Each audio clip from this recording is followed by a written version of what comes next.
Yeah.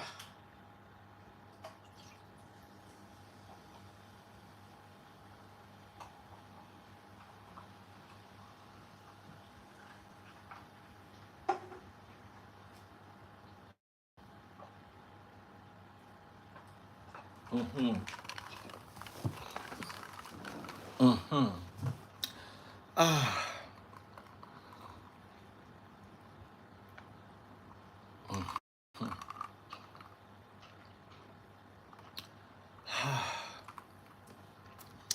Coke Zero.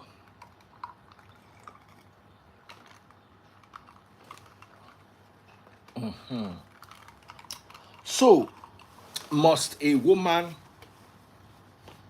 be submissive?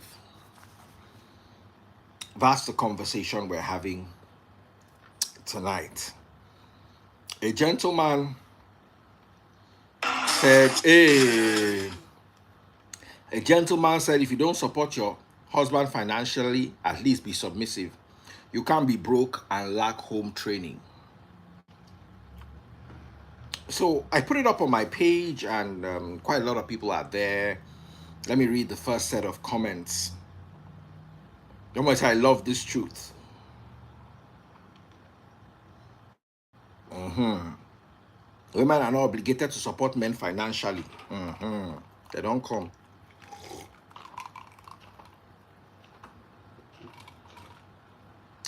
Very, very true. Ah, Omo. Ah,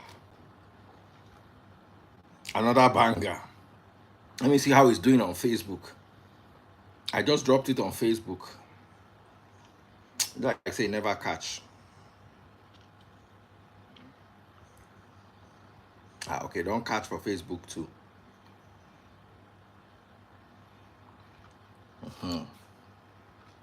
Carrie Kate. Now, I want us to have this conversation and I want us to be honest about it. Um, does a woman need to be submissive? It's a long and hard conversation. Yvonne said, submission cannot be forced. And that's what you said goes both ways. For instance, if I'm a man that loves a woman that submits, and I'm dating you, and you're not ready to submit, I go date you for like 11 years. The day where I see the one we go submit, I go marry him in 6 months. I can't look like say I wicked.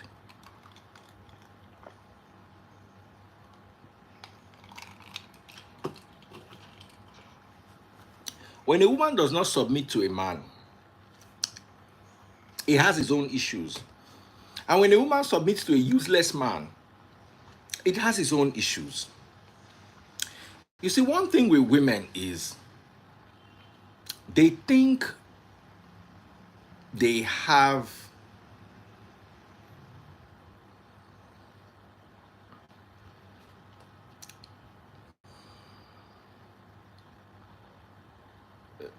the mass celebrity says you hit gym, oh.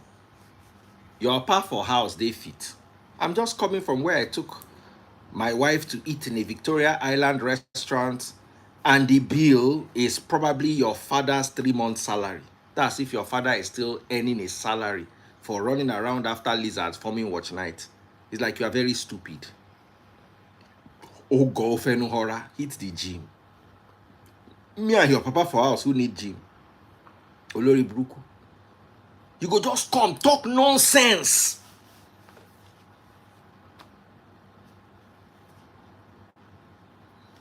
Are you a feral child?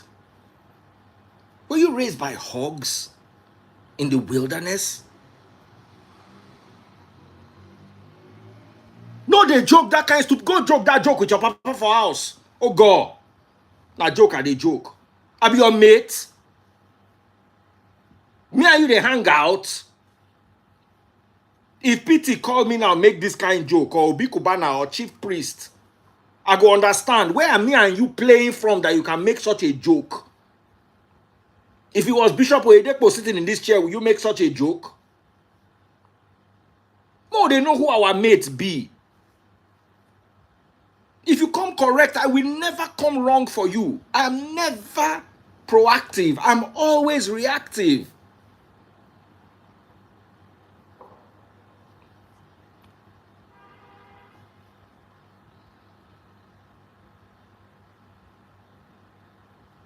If I'm not your friend, don't joke that kind of joke with me. Don't they play with me where I know they play with you. I'm your mate.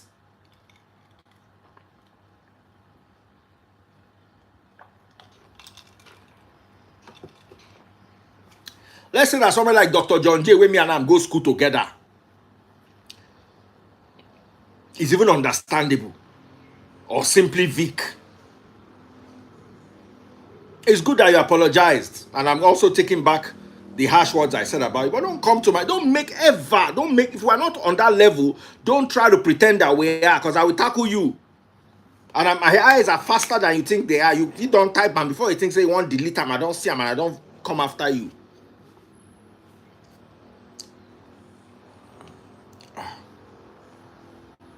So always know, and see the way I'm sitting down. My legs are up, my stomach is down. I'm going to be 50 next year.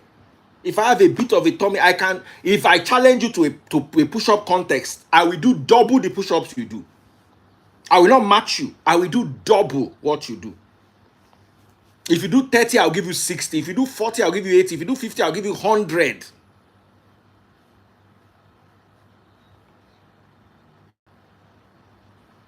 Learn. Now, before I go into this topic per se, there's some things that I want to talk about. I want to just touch on different places. You're watching on TikTok. You want me to stay long this night? Go and start buying my money, go no. Now wait if you make me stay long this night, be that because I don't really dey the mood. I'm not tired today. I'm just not in the mood.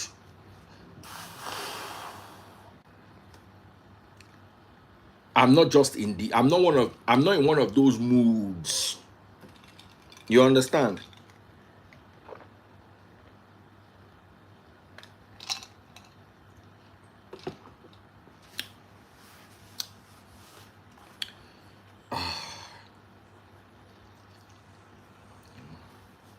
I'm really not in one of those moods. So I'm going to first start with, I want to talk about Pastor Ibiome and the comment he made about poor people. I also want to talk about one thing that happened a few days ago. Who was with me in Abuja on my live when a guy called me crying that his daughter was very sick? Now, I've let it go. It's all right. Who was with me when I was live in Abuja when a guy called me that his daughter was very sick and he was crying on the phone? You were.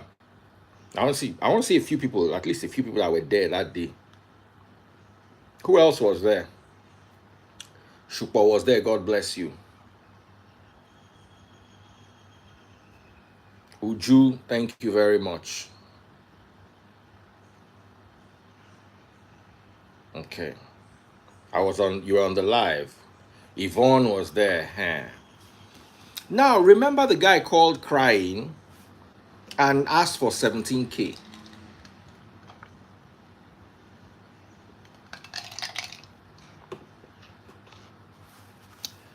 He was crying.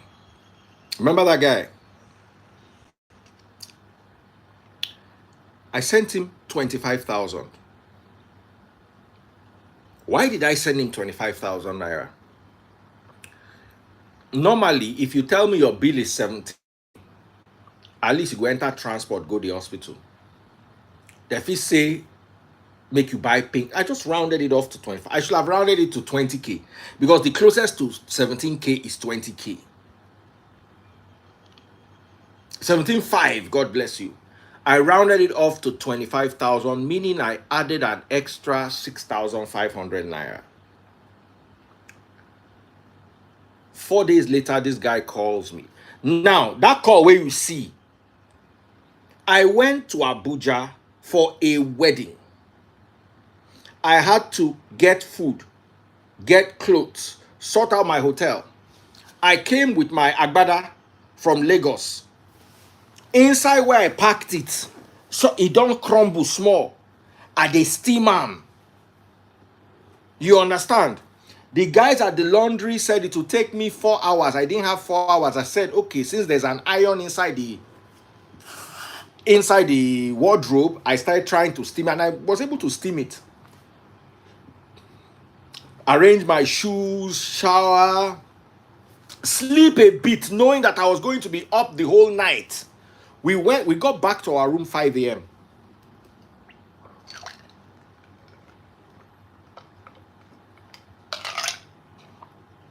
And what Obi did was so wonderful. The venue is inside the hotel, so we just got dressed and came downstairs. It was a fantastic idea. But in between, I had to still come and attend to my life. This guy called me a minimum of 60 times. Back to back, calling me back to back. Calling me back to back. I was telling the guy that, okay, I'm going to help, but you are putting pressure on me. You understand? You are putting pressure on me. He kept calling back to back, back to back. He was calling back to back. My phone, no rest. Until that day, I had to do the transaction right there. If you remember what I'm talking about that day, I had to do the transaction there, live, that day. Or maybe I say rain won't follow. Where I supposed to go, they rest, they watch TV with my wife. So, I sent the guy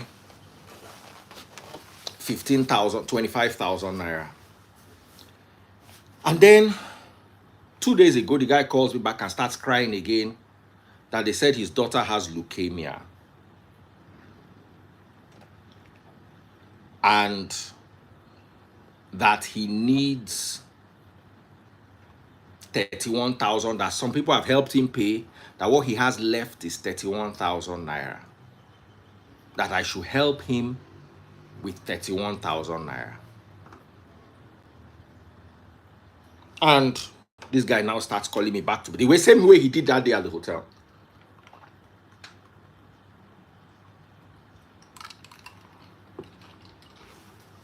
And I was about to do it. Honest to God, I was at the point.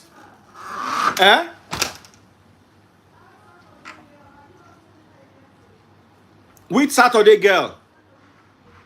What? I thought she was talking to me. She was talking to Daniela.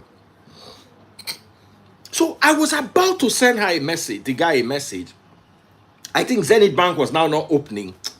So I said, okay, you know what? Let me go to the front of the house and shoot those my 1 minute skits that I shoot with my car. I did with moto. They shoot. This guy come begin, they call me again, back to back.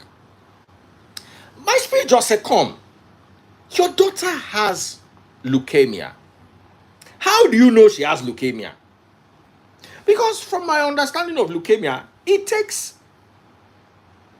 You can suspect leukemia from a blood test. If you see abnormal white blood cell, red blood cell readings, you can suspect leukemia, but you cannot confirm that it is leukemia until you do a bone marrow biopsy or a PET CT. Sorry, this is Nigeria. Anytime it wants to rain like this, lights go. Now our normal Nigerian madness be this.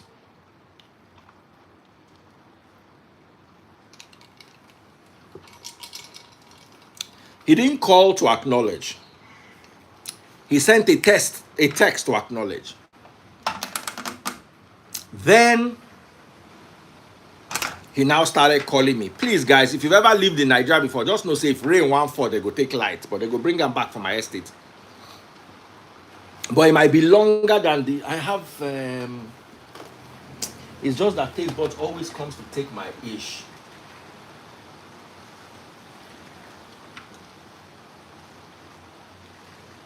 Baby, freeze! She don't take my ring light. It's a lovely feeling, this Niger light going off, then waiting for it to come back. It's just that I'm alive, so it's a bit annoying, but it'll come back. Taste buds, they use the whole everything for the whole house. They do her work. So the reason why I'm not talking is because I want to carry the phone, because the message that he sent me is on the phone. They'll bring the light now. I don't know why NEPA does it. I don't know. They should go and figure themselves out properly. Because it's pretty annoying that anytime rain wants to fall, DSTV go begin shake. Like Nigeria na just one kind place. So sorry, I'm looking for the guy's messages.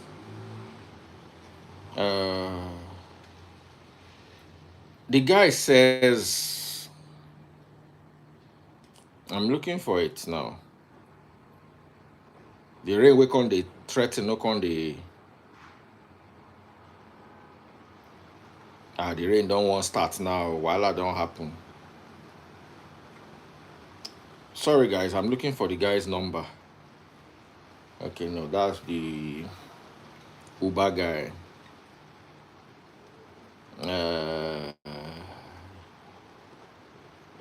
Is this it? Call your local pastor. Okay, I blocked the guy.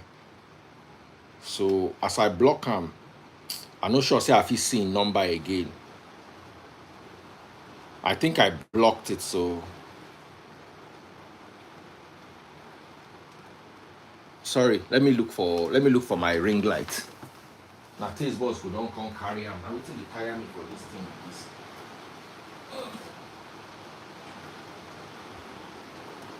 I don't find them. Is this not the most annoying thing on earth? You went to look for the light and you found the light and light now came. Welcome back. Excuse me. I'm looking for this guy. I know his name is Daniel. So let me just search for Daniel.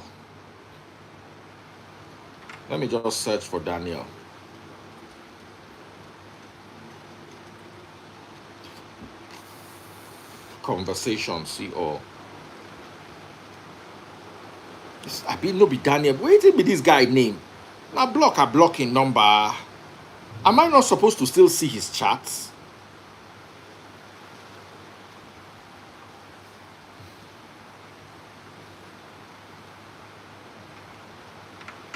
Do I get so many text messages that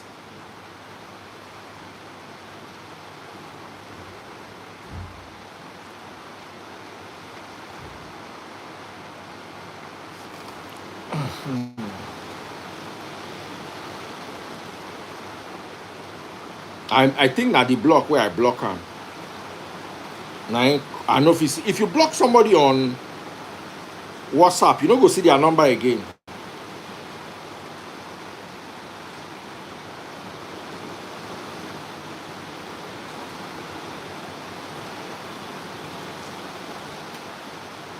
I think iPhone people. Someone said I love the sound. I love it too. It's so nice.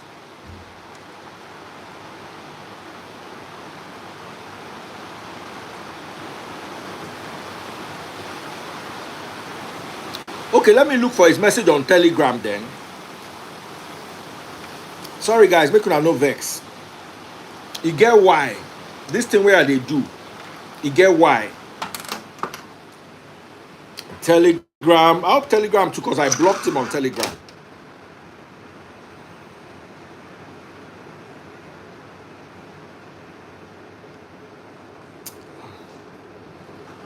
Daniel Archibong. That's the guy's name. So he started calling me since February 7, Today is Friday, February 18. Daddy, hello, please. I really want to talk to you. Hello. Greetings, please. I really want to talk to you. It's very important. God bless you. Good afternoon. Then, finally, yesterday, he now said that his daughter has leukemia. And I said, how do you know it's leukemia?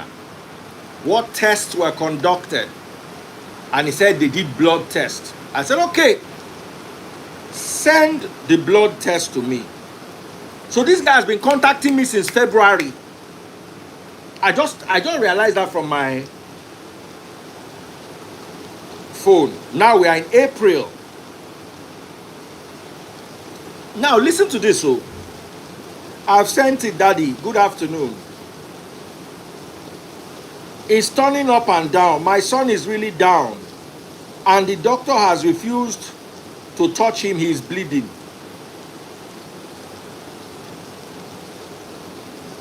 My camera is not good. I'm telling you nothing but the truth. I can't lie because of 31,000 naira.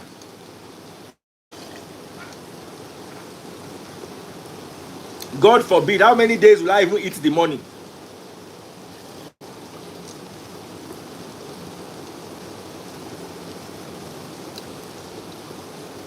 It's from my techno phone most times. The phone will be very hot and it will off by itself.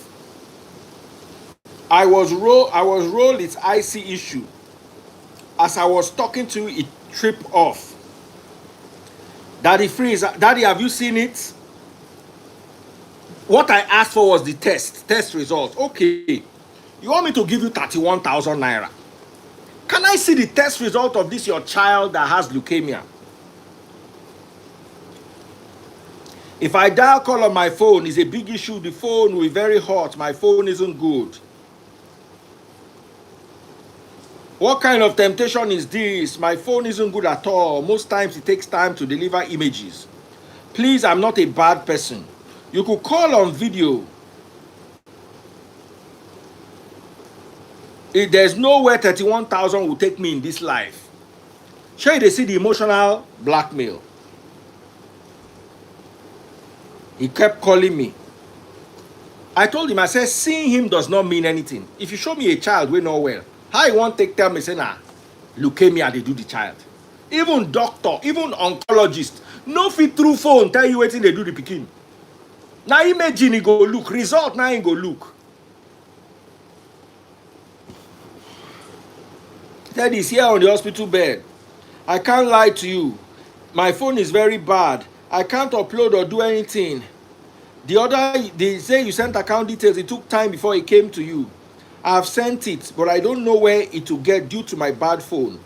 Unless you send it, I said, unless you send it, don't call me. Please, I'm not a bad person. What will I gain from this? Please, let me call you on video. Please, he's serious. He's just 2 years old. Please, help. I have not done evil to anyone before. Please, help. Satan just wants to use this, the result not to get to you. My son will cry. I responded, I said, I cannot help you without that picture. Stop calling me, send me the picture of the test result. Simple. I have already given you 25K. I don't know you from anywhere. Where is your family? Where is your church? Daddy, I know you have helped me a lot. God in heaven will reward you most especially. Then story now started. He lost his father and his mother's years ago in 2005 in Sosoliso Airways. Seriously, he doesn't have anyone at the moment.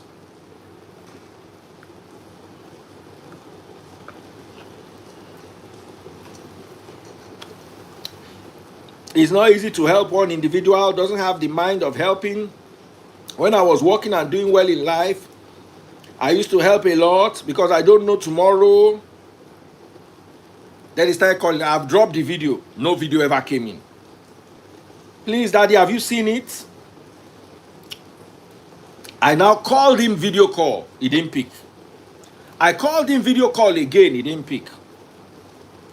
I now said, please don't call me again. I've already helped you. If you call again, I will block you. Stay blessed. Please, Daddy, I'm begging you. I'm begging you. Please help. This is the last time. I'll never disturb you on anything again. I'm begging you. I'm begging you. Daddy, please help. I beg you in the name of God. I comment a lot on your show. I like and share. Please help me this last time, please. Daddy, please. Hello, hello. I heard you. Please don't block me. I just need your help. I was financially buoyant. I won't come to disturb you. Please help. I beg of you. Please, please, please. What went from that day when he called live? And you see, I'm going to be blocking a lot of people on my... You see, I've gotten to a point where... Let me explain how my world works. My social media growth does not depend on live. Live does not help my social media growth. What helps my social media growth are the quick videos. Those quick videos, that's what helps social media. So live to me is only when I bring clients and they pay me to come to my live. That's when the live pays off. Now, if you've noticed, the number of people I used to have steady have dropped from like 300 to like 200. I have blocked a lot of people because there are people who come here to entertain themselves. There's no problem with that. But when you are entertaining yourselves, you don't realize that you can derail my thoughts, you can derail my direction.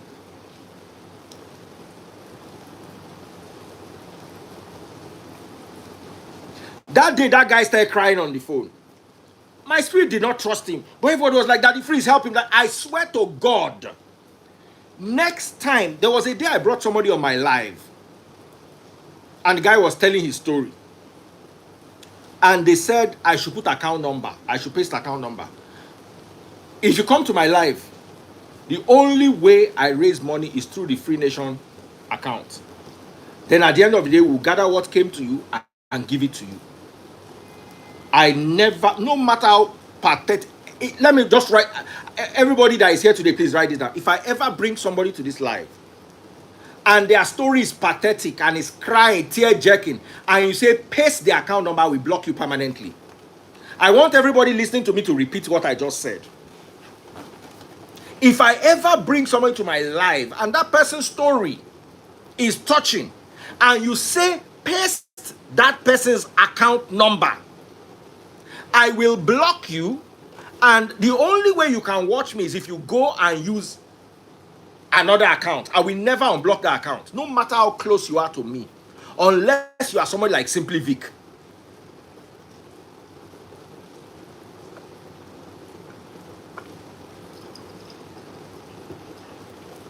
Am I clear?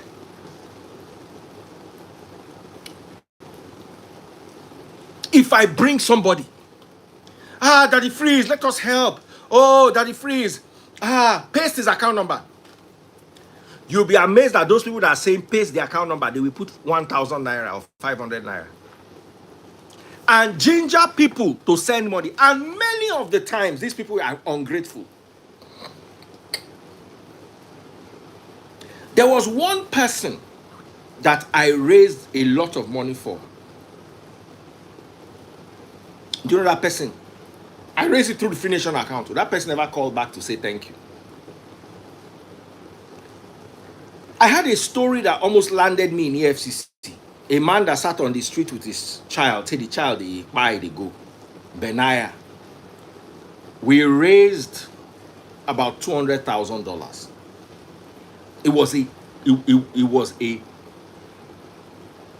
national issue. The Free Nation alone, I'll say, raised about 20 million naira then. $200,000 was about 80 million naira. No, was about $400,000. Because dollar was about 250. So let's see, about 400,000, almost 100 million. About $400,000. We alone raised about 20-something million that time. The story was that I connived with them to eat the money. Shukpavon knows this story.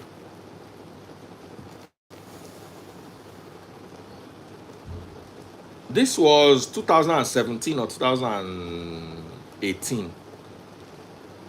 Dollar had not entered 300 naira. And he raised about 100 million naira.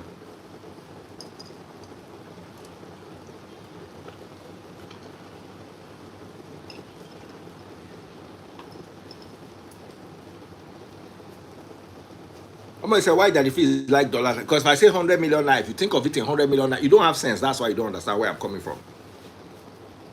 If I say 100 million naira, you will think of 100 million naira today that they used to buy car.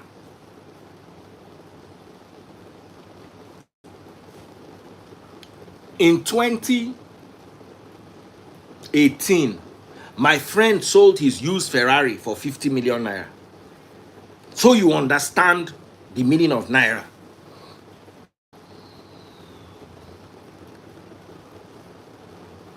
If I don't convert it and I say 100 million, you think it's money of car. Meanwhile, that year they used to sell brand new Range, 50 million, 60 million. Brand new Range Rover, 50 million, 60 million. Autobiography, not the small ones though. So if I mention naira, I say it was 100, we raised 100 million naira.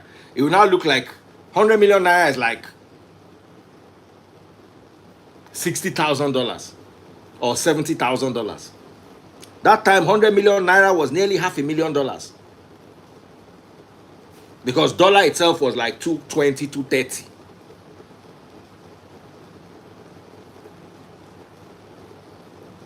And I almost got into trouble for it.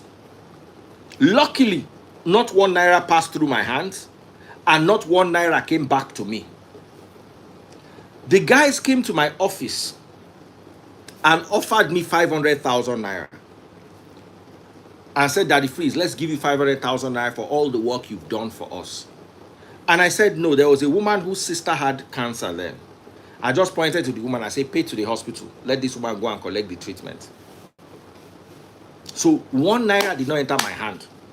Not in recharge card, not in kickback, not in anything. 500K that they want to come and give me then. 500K then was about $2,000. They wanted to give it to me. Shukpo knows this story. I don't know if he's with us now. I pointed to a woman who was in our congregation then. Her sister had cancer. And I said, okay, pay it to the hospital where she's receiving cancer towards her cancer treatment.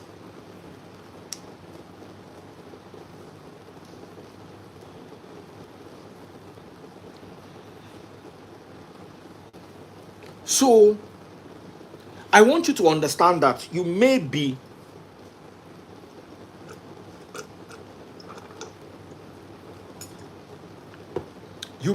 emotional, but I'm not. Shukbo, remember Benaya's story? Let me bring Shukbo, let me bring you on for 1 or 2 minutes. Just for 1 or 2 minutes. He knows the story.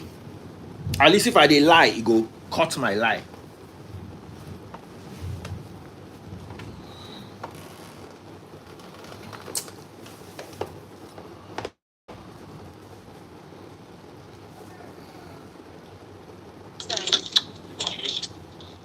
Shukwa Baba, how you doing? I'm good. You are busy, Abi? I'm good. I'm at work. Remember that Benaya story real quick. I remember the woman. Okay. The woman that we gave the stuff, which she eventually passed on. The woman eventually passed on. I remember when they came that they said they wanted to give, even Victor was there that day. Simply Vic. Simply Vic was there that day. Oh, I know you were there because you were always with us that period. You understand? I was there that day. Awesome. It was the day I brought Simply Vic to the studio. That was when they said they wanted to that you now told the woman that she needs to drop her accounts, that the church account,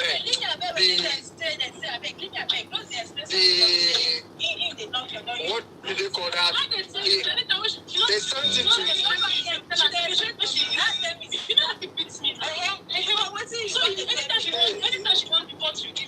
Okay, thank you, bro. Help me press X when you are a bit free. We'll continue the conversation. Just help me press X.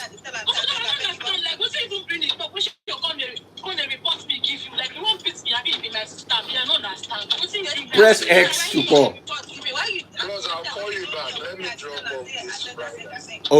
Okay, bro. Havana World War, they happened there. So now I became very angry. That day in Abuja, Daddy Freeze, please help him. That I swear to God, on God, if anybody brings any emotional problem to my life and you say I should help him, I will block you. I want us to be, I don't, you see, I don't want it to be like I'm, my mom always says, why do you tell people you are going to block them?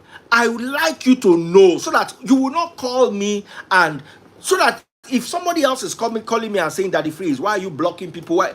At least me and you have had this conversation. Because if you had allowed me to actually test that guy properly that day that he first called me, I for not give him that 25,000. I for not give him that 25,000. That guy collected my 25,000. I was about to collect 31,000 again. I now blocked him on Telegram and blocked his number. Then I woke up this morning and saw this message.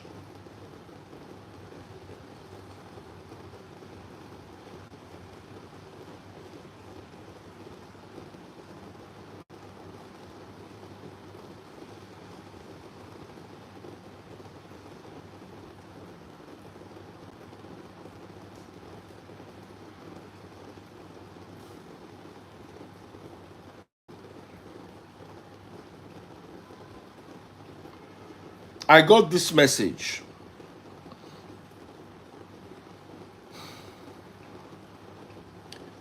Good PM, sir. Anibiet by name. Your fan. Please, it's an emergency. My brother, his brother had an accident. Peace mass boss. He has lost so much BLOOD. 29K is needed.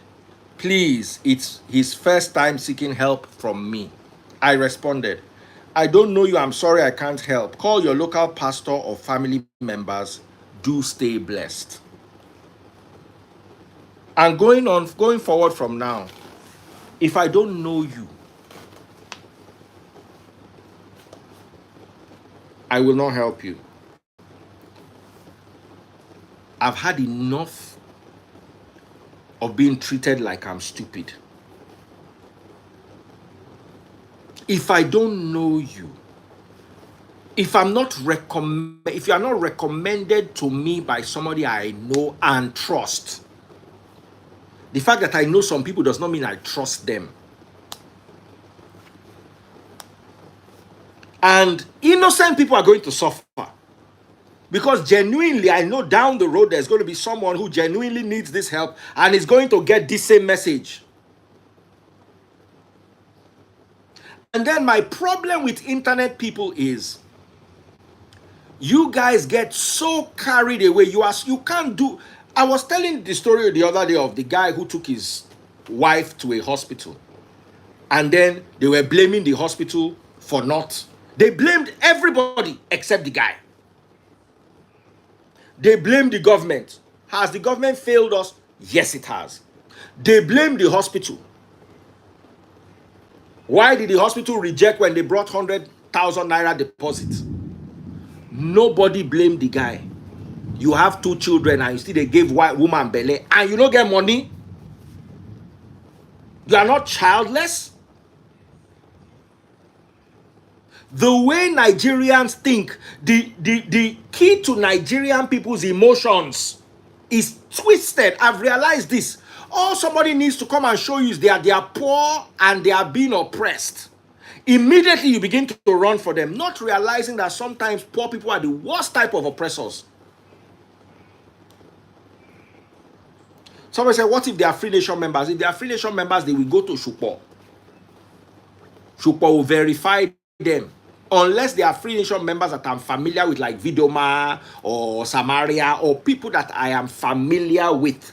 If I'm not familiar with you, whoa, the way they do verification those days, the house, can't check. Follow you go hospital, go check.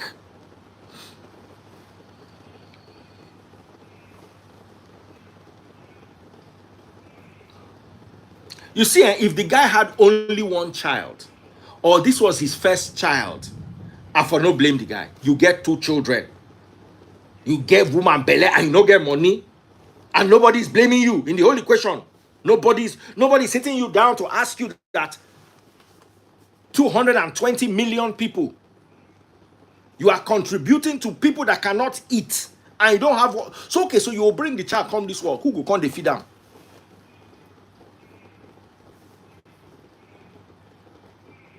Giving birth is the cheapest. No, if they like, they bill you 2 million naira for the belly. Wait till the pikin go chop. Wait school the pikin go.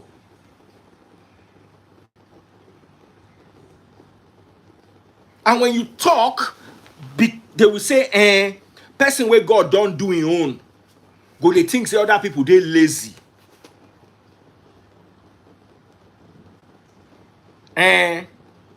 Person where God don't bless, or person where don't succeed in life, go think say other people no they serious.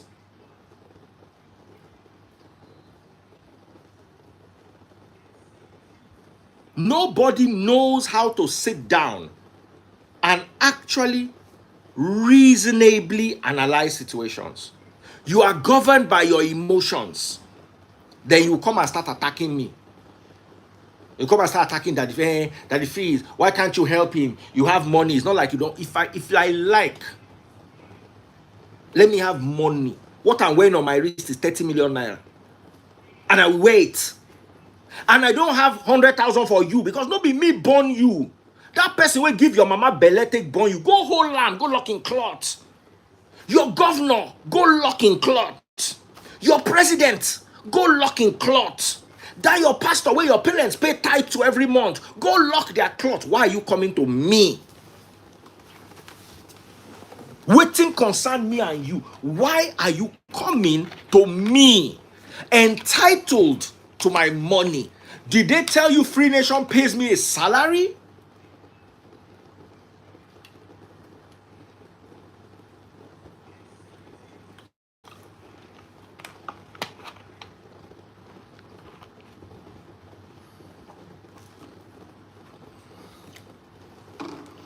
I'm asking you.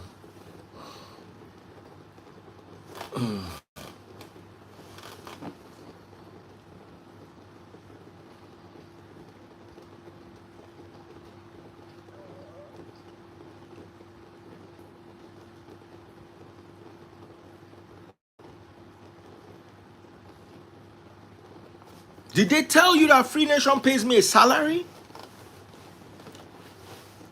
Why on earth would you think you are entitled to the money I hustled hard? I'm not saying I will not give you. But the moment I sense that you believe, look at the guy saying, how much is 31,000 naira? The guy called me on the phone and said, how much is 31,000 naira that I think you will run away with? I said, no go better for you. If you get 31,000 naira, will you be calling me? How much it is? It is everything to you. And a simple thing. Video call with your child, a conversation with your doctor, and the test result. Let me see the test result. You could not provide any of the 3. And then you are now trying to use reverse psychology to make me feel like I'm a bad person because I cannot help somebody that I don't know from anywhere, that is just a rat on the internet. I was telling somebody said, are there blessings in giving? Let me ask you a question. And I want to throw that question to you. Because this giving, they don't use and turn you to mumu the way they use and turn your papa and your mama to mumu. Make I ask you a question. Person one go use banner, he can't beg you for 2K, so make you go use banner. Is that giving?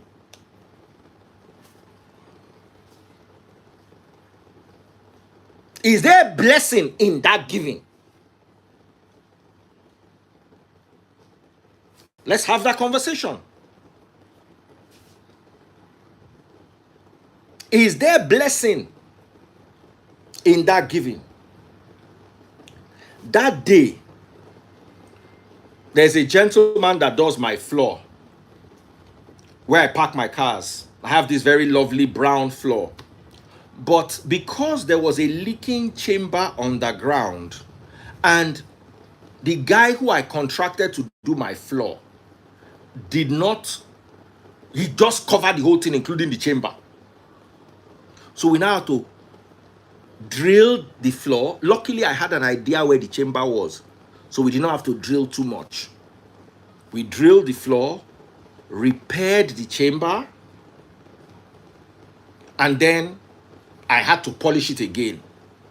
So while he was there, he now washed everywhere with water and sat down, waiting for the water to dry so he can apply polish. So he was sitting there listening to this conversation. I'm looking at this guy. He has worked for me. He is working. How much money is this? After working, is good. Maybe his profit will be 50K. Maybe max. Then somebody is collecting 25,000 plus 31,000. That is 56,000 for crying on the phone. A hard-working Nigerian who left his house in the morning to come and do the work on my floor, scrubbed everywhere, and started applying polish, is going to walk away with a profit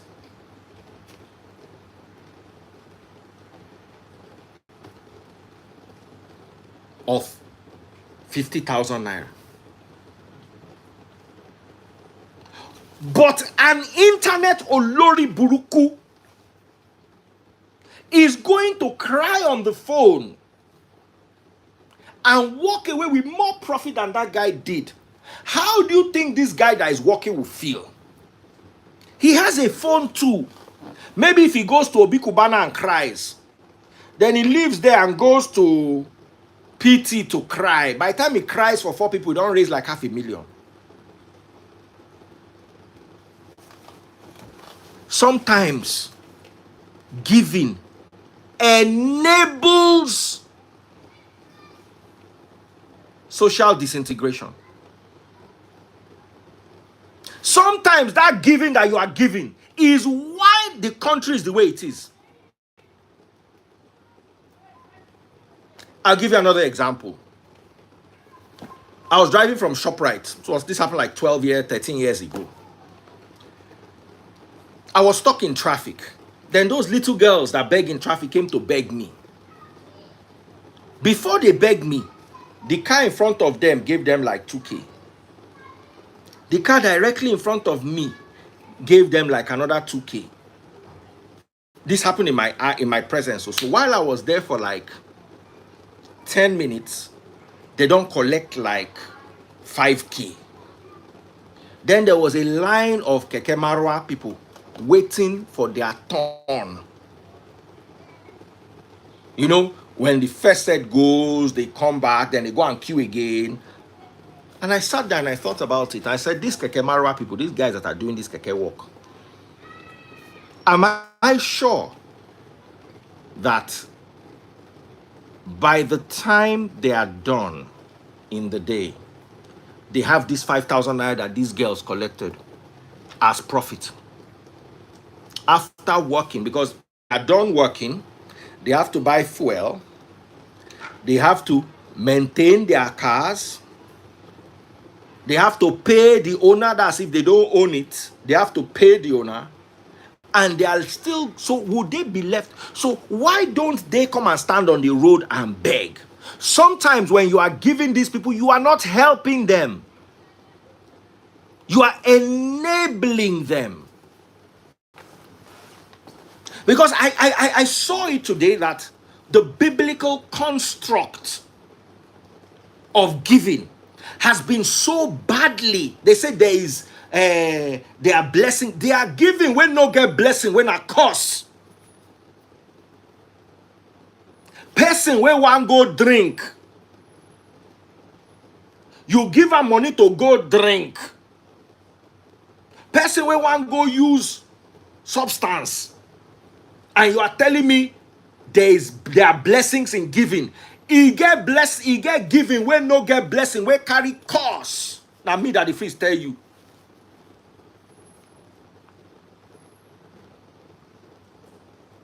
Those girls will never leave the street. And let me tell you what's worse. Very soon the Marwa guys will see that it is more profitable to be like the girls, and they will join the girls.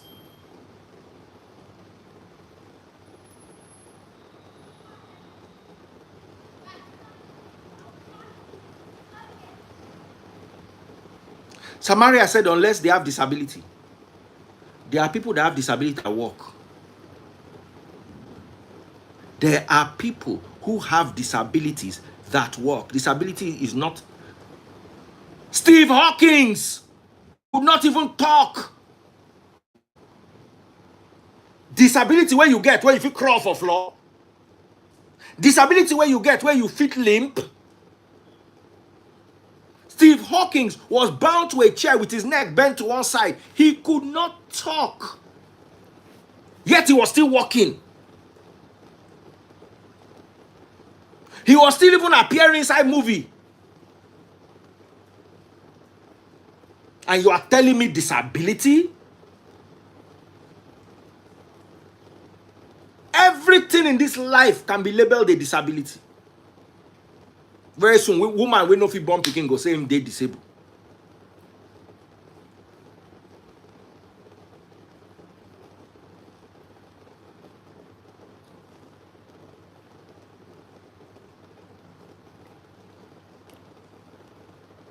Let us, you see, because I know the boys on my street, I feel pity for them, and I always share money for them.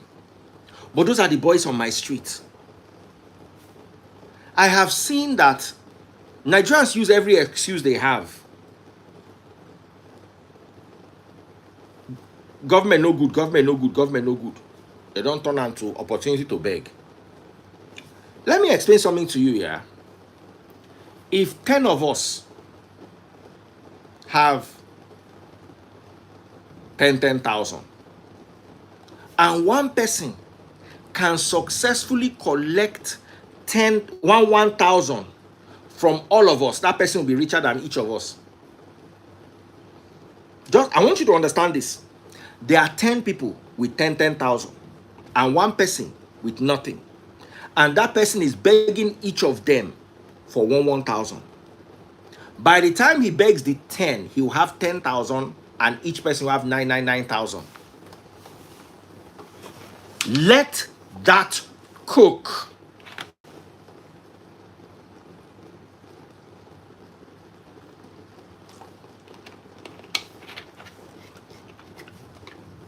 You'll be amazed at some of these beggars. Somebody says, just give and forget. Don't overthink giving. Blaze, you are 100% wrong. Your thinking is part of the problem that we are in. When you don't overthink giving, what you create is a society filled with entitled people.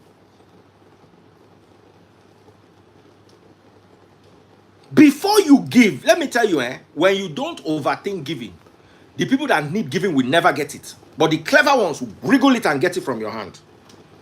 Giving is not always a blessing.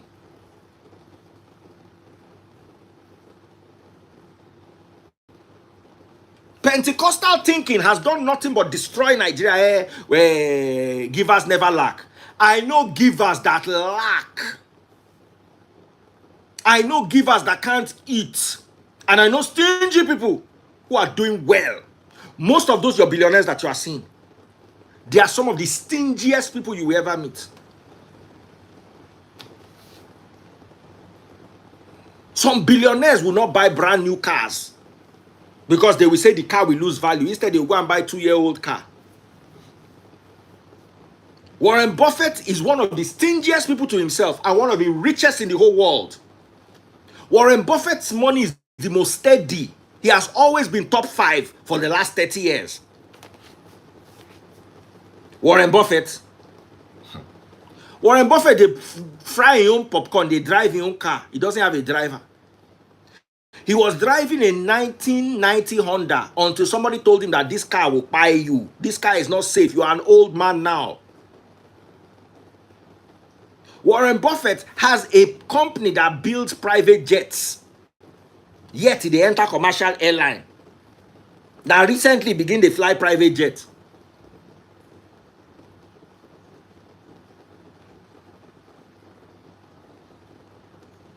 Giver, they lack. Someone say giving is a selfless act. That's what they taught you in Pentecostal church. The person you are giving, what are they going to do with the money? If they are going to use it to take substance, you are funding what will buy that person. And when that person buys, it is on your head.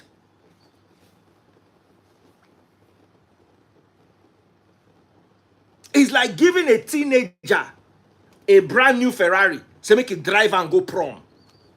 You come dey cry, say he get accident, why? Does he have the responsibility to drive that car? Now, so one guy, Papa buy him Lamborghini, 18-year-old boy. In Papa buy him Lamborghini. The boy drove the Lamborghini, sped past an intersection, T-boned the woman and pied the woman on the spot. Google it, it's there.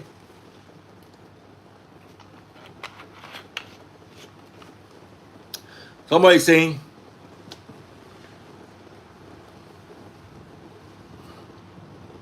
so Jesus was wrong turning water to wine. First of all, there's nobody called Jesus. Nobody answered the name Jesus 2,000 years ago. Hebrews don't have J and they don't call their children Jesus. It is Spanish people that answer Jesus, not Hebrew people.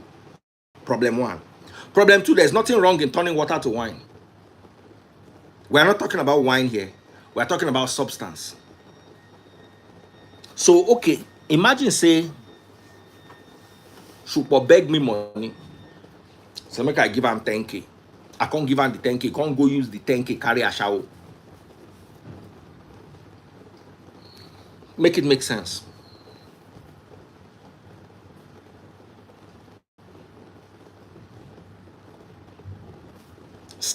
We have to start approaching giving from a more intellectual perspective.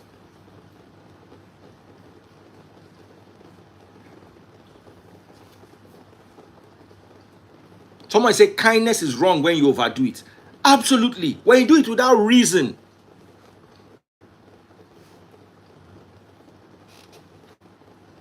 Person when one go use money lock in wife for prison. You know, can't get money, you can't give her the money, you can't go use and lock in wife. The wife is now there crying and cursing. You think that giving the curse will not come to you?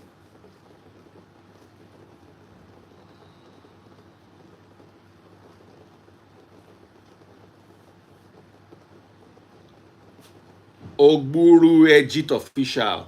Organo, they run mouth for here. I just wish everybody could take a look at your picture.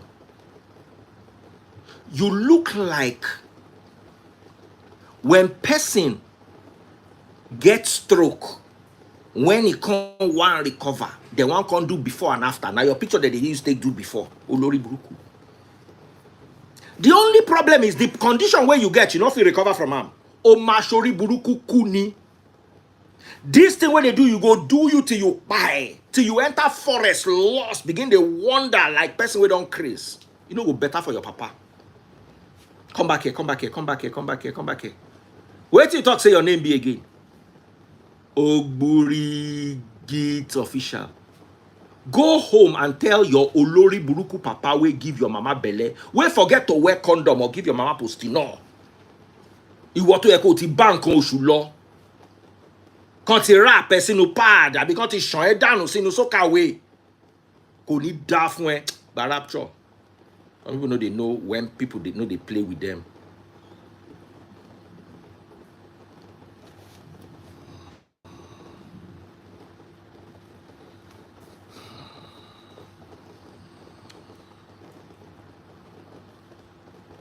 God will bless somebody that has sense here. We shouldn't compare good intentions with kindness. Kindness is good intention plus knowledge. Oh, God will bless this person. Good intention plus knowledge. Many roads that lead to hell are full of good intentions. Thank you very much. Do I know what that guy that called me crying did with the money I gave him?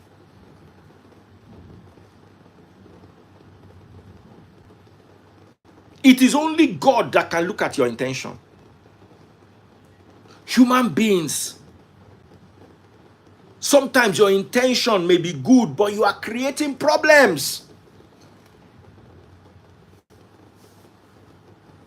out of your ignorance.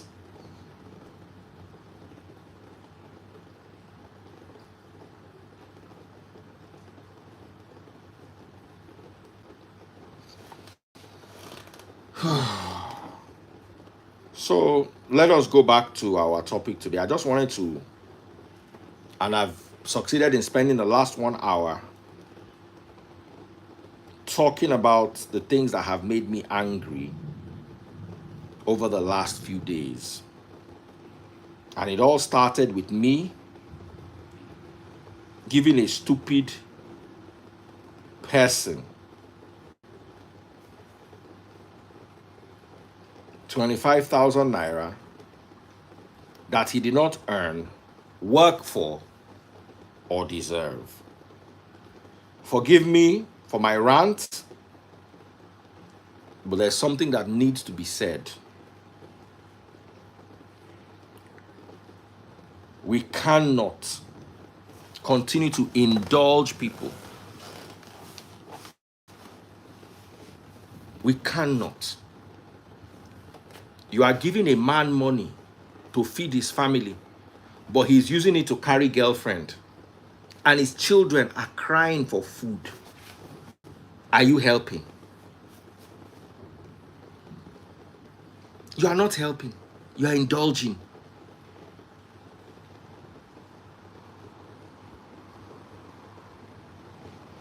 Sometimes the reason why there are so many people begging online is because they see that begging is more profitable than working. Begging is more profitable than working.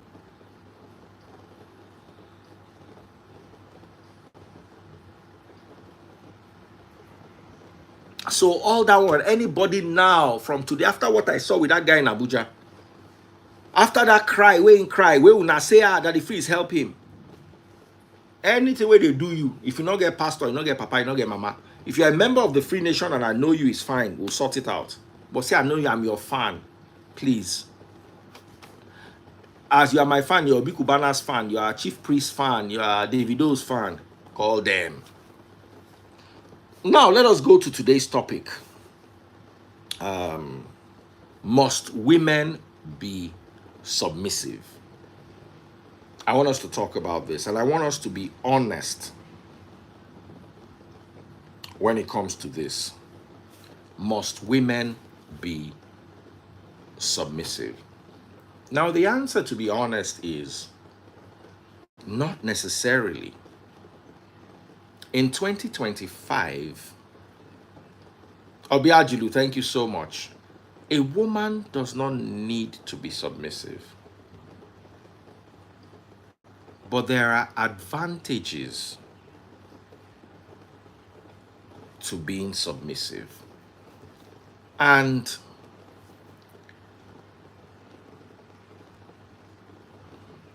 if you have a good, Obiajulu, thank you for popping my money gun. Guys, go to TikTok and pop my money gun. If you are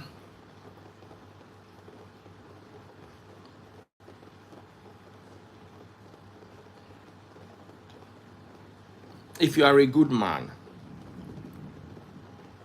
who has the good intentions of your wife, who thinks good thoughts for her and who wants to help her,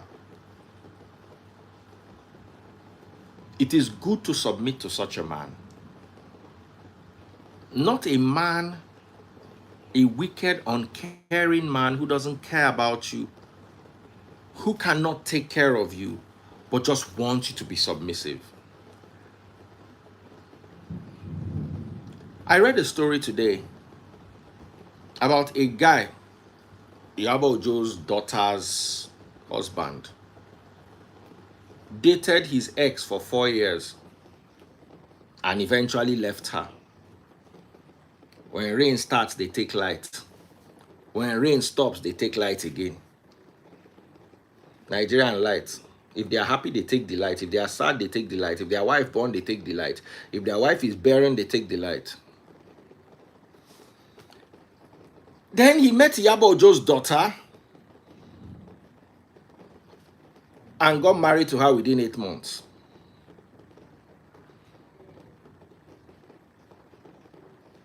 Why would a man date a woman for 4 years and not marry her?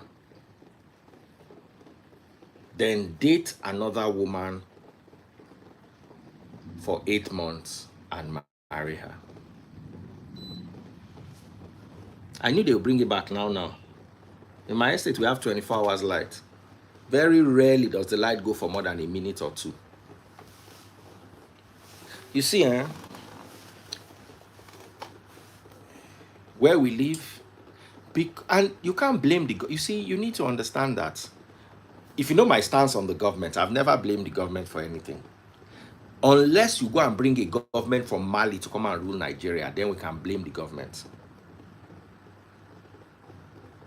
As long as it is us from the streets that rise up to become this government, then it's all of us are like this. When they were building my estate, where they are supposed to use 4 inches pipe, they use 2 inches pipe. And guess what? The original owner, the original developer, paid them for 4 inches pipe. But because the pipe is hidden in the ground, they use 2 inches pipe where they were supposed to use 4 inches pipe. So we started experiencing flood. Only for us to dig out, and we saw it was 2 inches pipe in the ground. We called the developer. The developer came over and showed the document of where he approved 4 inches pipe. Please, let's blame Tinubu for that. Can we please blame Tinubu for this? Can we?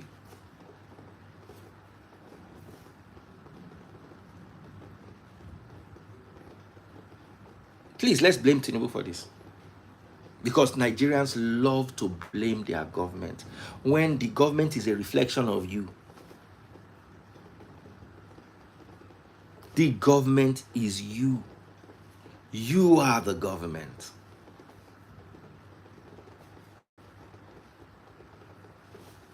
You. As in, they pay you money for 4 inches pipe. You go use 2 inches pipe. You chop the remaining money. Tinubu is destroying Nigeria. So when you live in Nigeria, abroad you can rent a house or buy a house or park into a house and not have problem till you sell the house. 40 years later, every 2 months you go, they will dig this one, they will repair this one, because they never did it well in the first place. And it was not Tinubu that did plumbing for my estate. It was not Tinubu that installed the transformer. It was me and you that are complaining that Tinubu is bad. I say this all the time. The citizens are worse than the government. The government still gets more conscience. You see some of these people roaming around. Some of the people that did contract work in this, because I know when this estate was coming up and when we all started doing our, some of the people, if they elect them into power, nothing will remain for Nigeria. They go chop all. At least these people still have small conscience. So anyway, back to the conversation that we were at. Does a woman need to be, does a woman need to be submissive? And the answer is,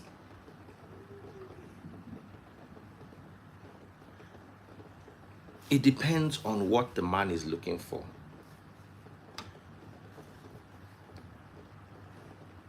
Some men like women who challenge them. Someone says citizens are a product of bad governance. That's wrong. You see, once again, you blame it on somebody. Citizens are not a product of bad governance. Citizens that are bad are bad. I'll give you the example. If you are trying to turn back, you are going from my estate, you go in front of House on the Rock, that journey. What do they call that name? Pusenla. You want to turn back there. There are people who, because the road is free, it's a road going to turn. They get onto the road, then last minute they branch off. Now, sometimes traffic holds them. The light has turned green for us going to do a U-turn. We can't move because somebody who used that road to get to the beginning has blocked us off. We are now there watching this traffic light, our traffic light, and there's no car because somebody has gone to block the road. Baba, I think the only people that argue this thing are Obi supporters, obedience, because they don't like the government in power. And I say this all the time. Anambra is not better than Lagos. Anambra is not better than Lagos. No matter how much you try to argue it up or argue it down, Anambra is not in a better state than Lagos is. Lagos is still one of the best places in Nigeria as of today. So your grieving, your anger with Tinubu is justified to the extent that, yes, the government has failed us. But before the government failed, you failed yourself and your parents failed you. Start with that. Tazebod's father was Assistant Controller General of Prisons. He did not steal 1 naira from government. In old age, people were laughing at him, saying, look at your mates that were controllers. Look at their estates. Look at their cars. Look at their houses. What were you looking at? And you are telling me that it is the government. It is bad to be good in Nigeria. It is bad to be good in Nigeria. It has nothing to do with government. It has everything to do with our mindset, our parents' mindset, Pentecostalism, prosperity doctrine, those things that influence the way we think. Those are our problems. Forget any other thing. A Bible verse, one Bible verse, a good man leaves an inheritance to his children's children.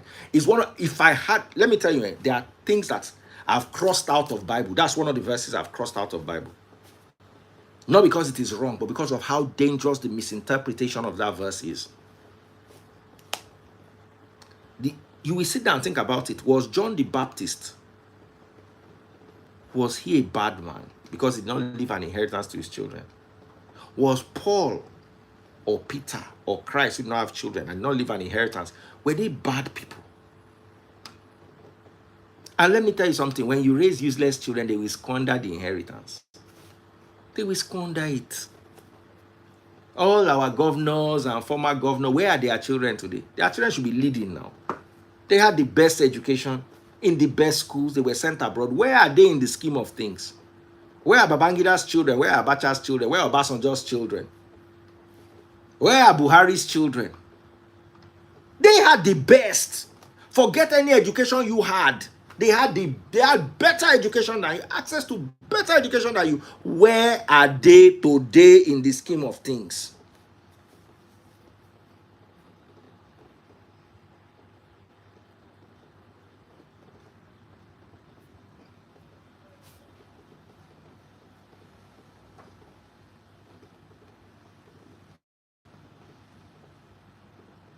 I'm asking you, where are they?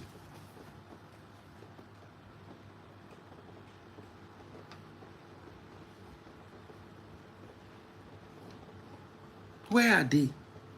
The children that they left an inheritance for, where are they today? Are they doing better than me and you? They had more money. They went to better schools. How much have they their fathers? All Nigerian presidents came from poverty. Is it Obasanjo? Is it Jonathan? Is it Buhari? Is it Babangida? Yet they raise their children in wealth, and their children have not amounted to anything great. They have not amounted. We are not seeing them on Forbes. We are not seeing them contributing. We are not seeing. They are just there regular. None of the only person that came from wealth and maintained the wealth is Otedola, whose father was a former governor. And we are hearing of him shaking and moving.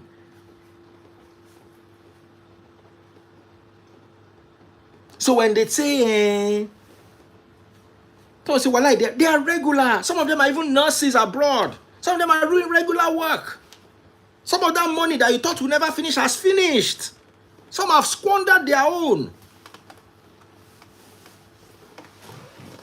Even the ones that managed, they've not done anything great. You know what something great is? Like be the governor of Lagos. Or like be the minister of Abuja like Wiki. Things that when they see you, they hear you, they see you, they control things. Senate president.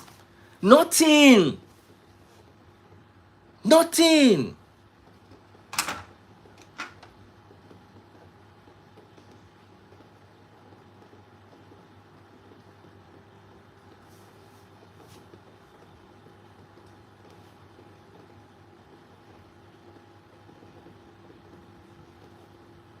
Nothing.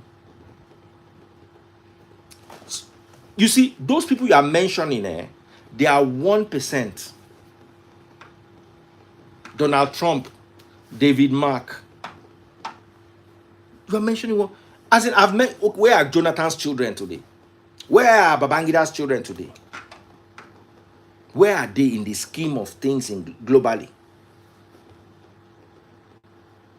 Where are Gowon's children? Where are Buhari and Idi Agbon's children? Where are they? Where? What is that great thing that they are doing? I'm asking you, what's that great, majestic thing that they are doing? They're just spending the money and they are not raising the bar. They are depleting the resources that their parents left for them.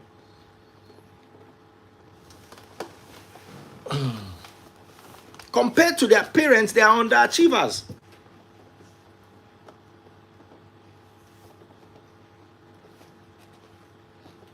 Wale King, now you know, I no go talk the one way big past my mouth. So let's hone back to our topic. Should women be submissive? The world has changed. I am going to be 50 next year. I'm going to be 49 this next month. And I'm going to be 50 next year. My perception of what a woman should be might not be the perception for a 28, 29-year-old who is ripe for marriage, or a 30-year-old who is ripe for marriage. My perception might be a departure from their reality. But I want to tell you something. You can't really tell what men or women want. And because of the many flaws of religion and the many flaws of the Bible, because it was not written for 2025, it was written for the period it existed in. We are just trying to stretch it. The Bible was written at a time when women were not counted. Matthew chapter 15, Matthew chapter 16. The Bible was written at a time when a woman was required to marry the person with force and bensham. The Bible was written at a point when a woman will be non-V, they're supposed to stone am in front of the father house, and the only test for V, now say, he get hymen. That's the only test. God forbid you use the tampon or you sat on a spike or something and your hymen, they go stone you. Just know. Those years, women, they guard hymen because if they marry you, they put the dollar horn inside, blood no come out, your own don't spoil. They go stone you new. Am I live on YouTube? Yes, I think I'm live on YouTube. Please go and check and let me know. I'm live everywhere. Facebook, YouTube, TikTok.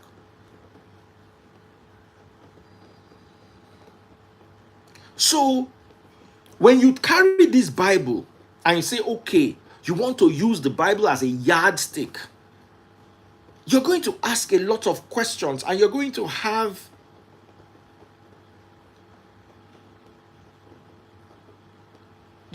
a lot of discrepancies.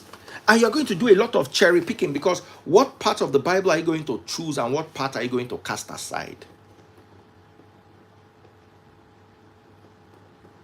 So, more than the Bible, I would say, what do you as a man want?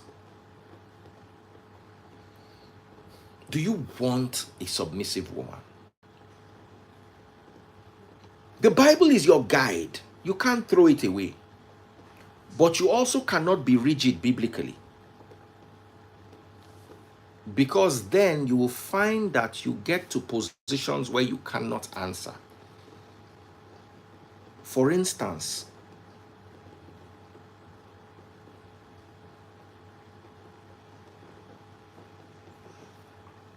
a woman cannot divorce a man. Biblically, it is impossible for a woman to divorce a man. Only a man can divorce a woman. Both Old and New Testament. Matthew chapter 19, when they went to meet Christ and they said, can a man just divorce his woman like the law of Moses said for just any reason? There's no conversation of a woman divorcing a man. But we are in 2025, a woman can divorce a man. So would I say because the Bible does not allow a woman to divorce a man, my daughter is in a bad marriage and she cannot divorce the man? Help me make it make sense. Help me make it make sense. Maybe I'm the one that is misrepresenting the conversation.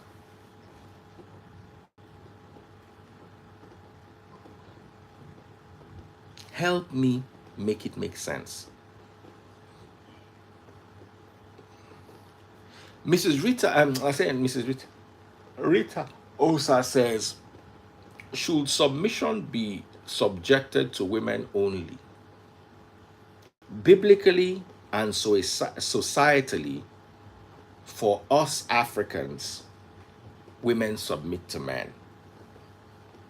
All that make us Africans, Hausa, Igbo, Yoruba, all Nigerian traditions, women submit to men. Traditional religion, Christianity, and Islam all agree on women submitting to men. In Islam, a woman and a man cannot stand together and pray. If a man wants to pray with his wife, she stands behind him. If a man wants to pray with his son and his wife, the son and the wife stand behind the man.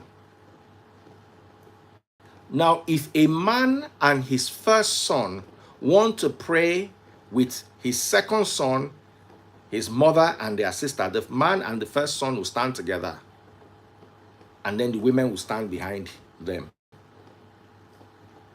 Ask anybody. Anybody.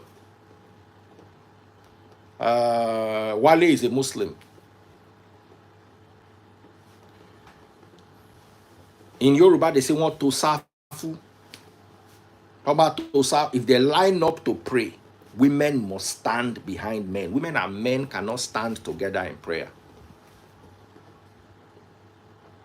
Now, here is the dilemma. The countries where women are not submissive to men, are they doing better or worse than the countries where women are submissive to men? That's a whole new conversation. Because us, with all our Africanism, with all our African religions, with even Islam, Christianity, and our traditional religions, how better off are we than the countries where women don't submit to men? Where women have a voice, where women are not mandated to stand at the back, where women are not mandated to cover their face. So you have, I call it the God-universe paradox. If you sit down with people that believe the universe was created by itself, and you sit down with people that believe God created the universe, they never agree. The universe created itself, believe that if you say somebody created the universe, then that thing that you say created the universe was also created. And I follow that argument. If you say the universe must have a creator, a painting must have a painter, a sculpture must have a sculptor, so the universe must have a creator. But you forget that when you say something must have a creator, then that thing that you created must also have a creator. So it is an argument that never ends. And they tend to see life, people who believe in creation tend to see life different from people who believe that the world evolved by itself. Those who believe in creation tend to see life from a totally different perspective and are not really open to the opposing perspective. And those who tend to believe that life created itself are also totally opposed to anything that sounds like creation. Now, my problem with the evolution and the universe coming from a Big Bang theory is there's no concrete evidence. My problem with the creation story is, where did we get the creation story from? From Genesis chapter 1 and chapter 2. Genesis chapter 1 and chapter 2 looks like it was written by a toddler. It looks like it was written by a toddler. Unless I'm not afraid to call BS what the BS is. It looks like it was written by a toddler. So we have an inconclusive science and we have an inconclusive religion. I'm 49 years old, 6'1". How can you tell me that the world was created in 7 days? Like WTF? And then let there be light, and there was light. And then 4 days later, the sun and the moon were created. That's kindergarten BS. I call it for what it is. Anybody that doesn't like it should go and hug a transformer. It is BS. The world was not created in 7 days.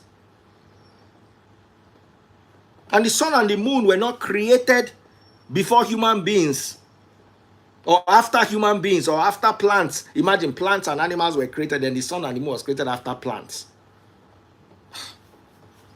It was written by toddlers, unless the theory is, which I believe, is it's an allegory. So with an allegory, what comes with an allegory is poetic license. In Animal Farm, George Orwell could decide to say the pigs were smarter than the horses. Are pigs really smarter than horses? You can get away with anything when you are playing around with a literary device. But for you to take it as a science that that's how the world was created, brother, it is BS. Capital nonsense. Yeah, hello. Yeah, good evening. Okay, they will not allow you in, Abi, or would they allow you? Would they allow you to enter? Okay, let me send somebody to come and meet you. Somebody said God is a mystery. I agree. But let's be careful not to make him even more mysterious. Somebody says God is a mystery. You cannot question God. That is the BS. That's part of the BS. They teach you not to question God.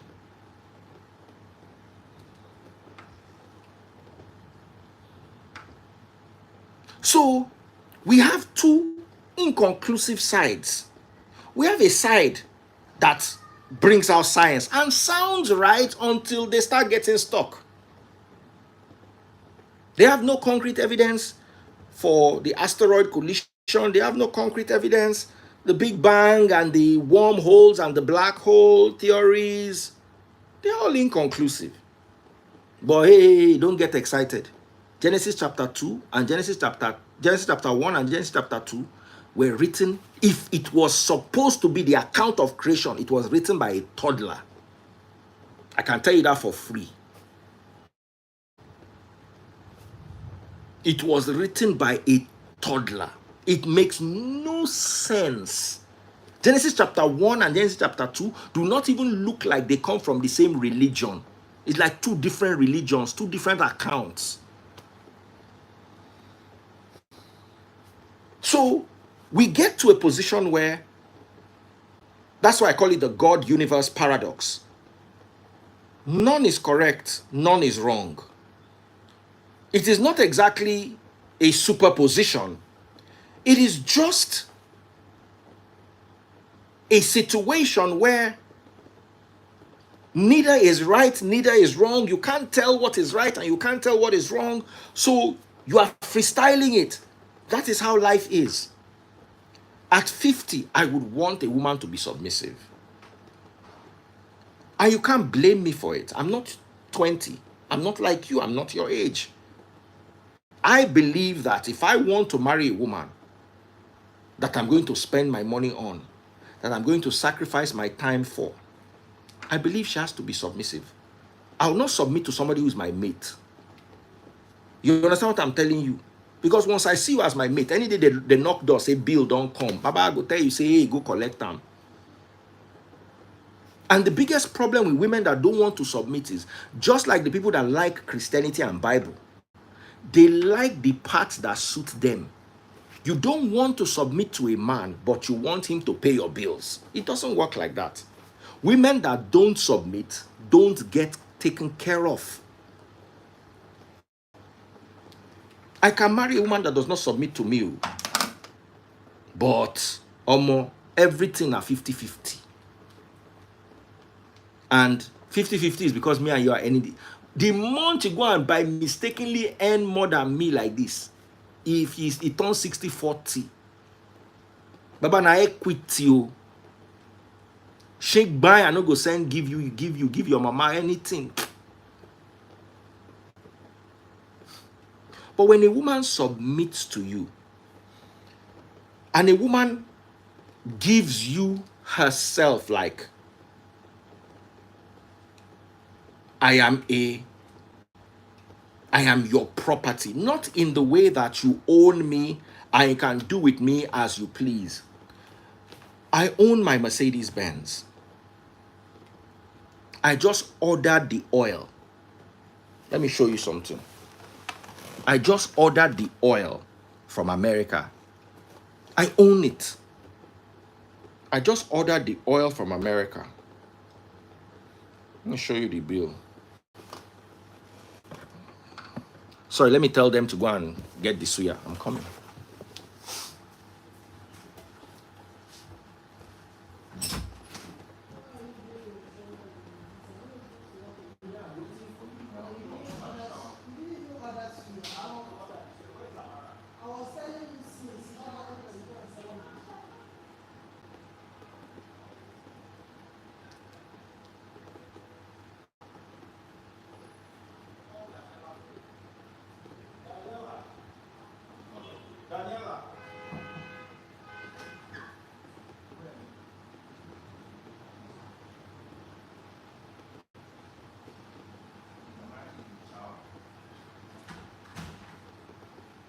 been coordinating everything since. Ma, but what shower? I'm done. I'm just. Ah, now, wow.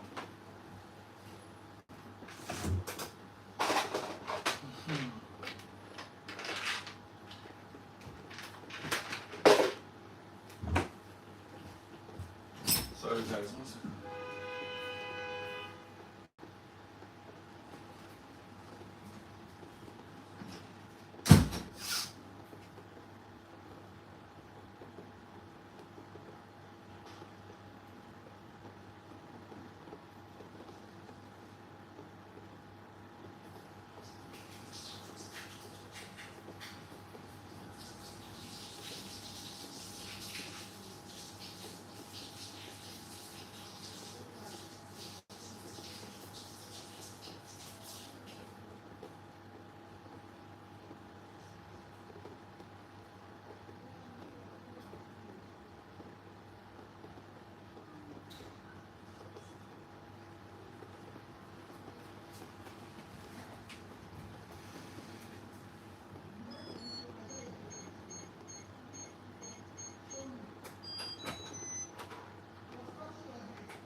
What's that?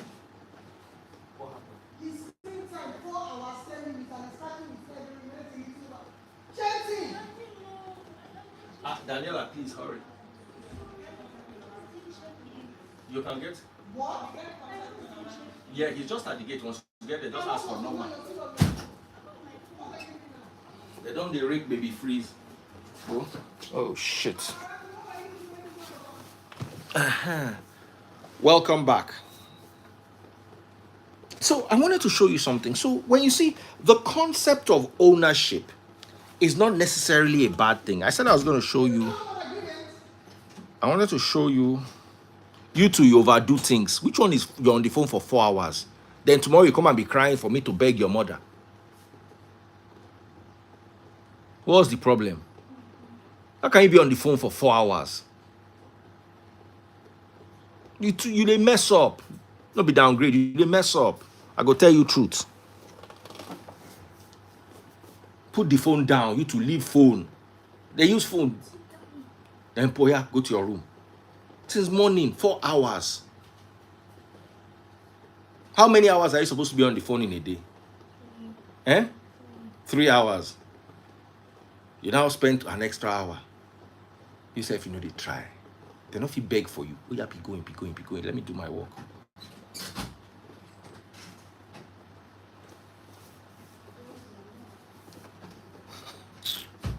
Sorry guys. Now baby freeze and him mama. Mama could just say make you bring your phone, say she won't check in screen time. Bye-bye. So let me just show you something here. See this. This is, you can see EA. I don't know if I can zoom it. Oh shit, I can't zoom it. Express Air Freight. Can you see it? I can't zoom. Okay, I can't. No, I can't zoom. I don't know if you can see. Can you guys see it? Let me just screenshot. Hold on. Let me screenshot so I can zoom the screenshot. Oh, I don't go off the phone. Okay. All right. So I've screenshotted or taken a screenshot, and I'm now going to zoom. You to zoom now. Okay, done. Let me save it as a picture. Let me save it as a picture. Okay, so it is here. So I think I can zoom it here. Can you see the bill? The total bill. Can you see it? Show you the see bill. $218. This is not the oil. This is for them to get the oil to my house.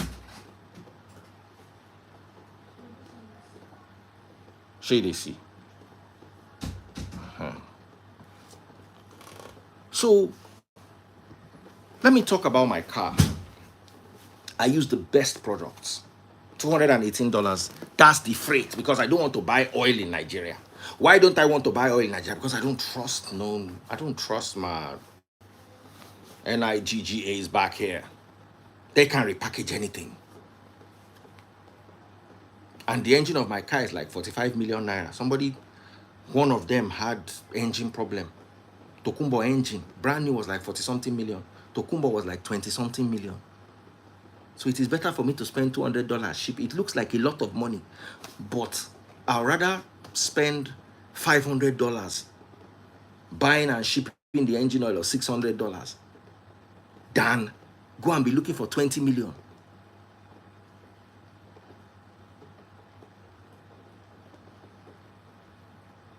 If some people think I'm making this up, I want to show you. Just read the contents of the, just read with me. Somebody said I'm lying. Just read.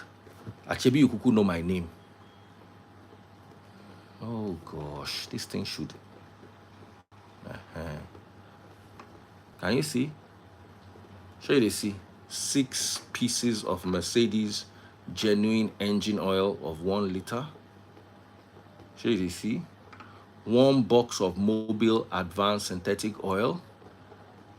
Show you, they see 6 Mercedes-Benz engine oil. They are just repeating the oil filter. Everything comes from abroad.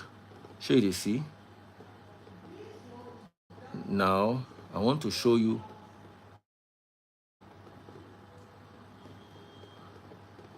Sorry, the thing is not expanding. Anyway, once I see. Hey, my TikTok don't follow. Where they show engine oil? Hey, my TikTok don't go follow. So what was I trying to say?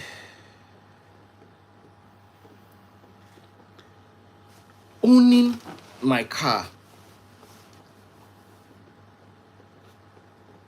I use Mobile One, but I use the imported Mobile One. For my other car, I use Mobile One Supercar. All brought in from abroad. I will never buy on engine oil in Nigeria.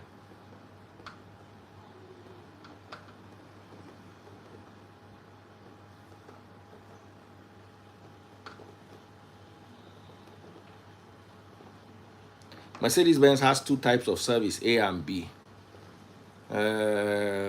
I'll check the dashboard. The car is 6,000 kilometers. When I brought it down from Yankee, it was, I think, 1,000 kilometers. I drove it a little. I had them drive it for me a little in Yankee to try to, but it didn't work. It was when we brought it to the ports that they said you still clear it as brand new. It's only in Nigeria that a 6,000 mile car is still brand new. So if you have 1,000 mile on your dashboard, just know, say they go bill you tire. But what am I trying to say is, I own my car. I don't abuse it. I give it the best of fuels, the best of oils. I don't drive it to places that are not good. I make sure it is always well cleaned.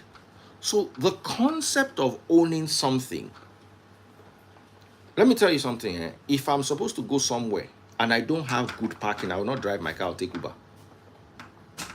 Instead of for me to go and park and they will use door and hit my car, I will just go with Uber. So my car is not suffering. The fact that I own it does not mean I abuse it. I take very good care of my possessions. All my possessions. If I show you my Daytona that I bought in 2013, 12 years ago, my Rolex Daytona, you will not see a single scratch on it. It's always properly maintained. It even still has the ring around it. You remove the ring to see the watch. You will not see a scratch on it. So the concept of ownership is not a bad thing unless you look at ownership like abuse. If you own a puppy, how do you take care of that puppy? Do you know that there are some puppies that are better taken care of than some wives? Some women take better care of their puppies than some men take care of their wives. The puppy has all it needs. So when you say the concept of ownership, although I do not agree that men own women, but I tend to see the logic when a woman allows herself to be owned by a man who is responsible, who loves her, who cares for her, who goes out of his way to make sure he gets the best for her, who protects her, who will not set her up, for damage emotionally, psychologically, intellectually, or in any form. A man who cares about what she wants. It might not sound right to the concept of the feminist who wants equality, but equality should only be a subject when it comes to opportunity. A man and a woman are not equal. They should have equal opportunities, but it ends there. Equal opportunities means if they put in the same work, they should get the same salary. I was watching somebody analyze women's basketball and men's basketball. That why don't women in basketball earn the same as men?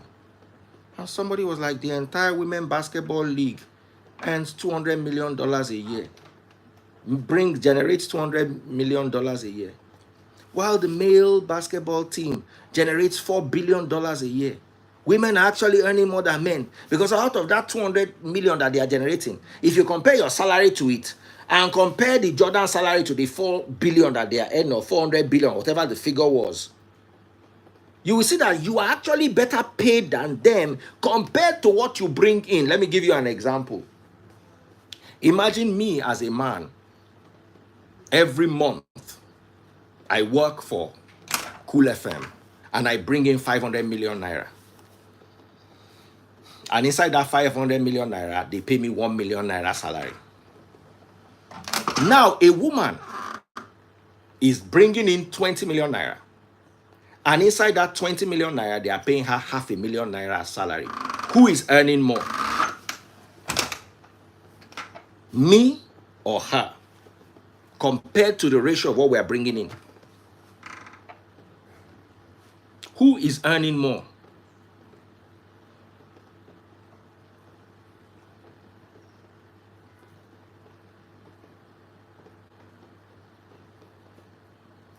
Work with me. Don't use Wale. Wale will say if you drive 500 miles and you drive faster, the mile will reduce. Wale is not allowed to contribute to mathematics. I don't know. Say Wale knows Sabi maths. Now law is Sabi. Out of 500 million, 10% is 50 million. 1% is 5 million. 0.5% is 2.5 million.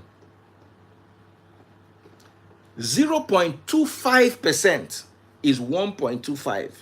So I'm earning about 0.2% of what I'm bringing in. While 20 million, 10% is 2 million.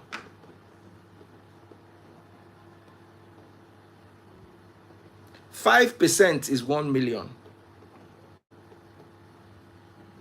2.5%, if I'm correct, is 500,000. I'm earning 0.25% while you are earning 2.5%.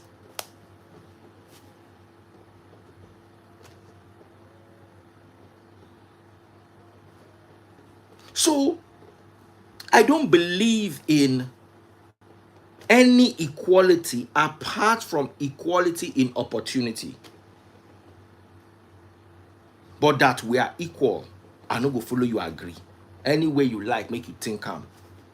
If the two of us studied medicine and the two of us have the same grade and the two of us can do the same amount of work and the two of us have the same doggedity and determination, we can earn the same salary, no problem.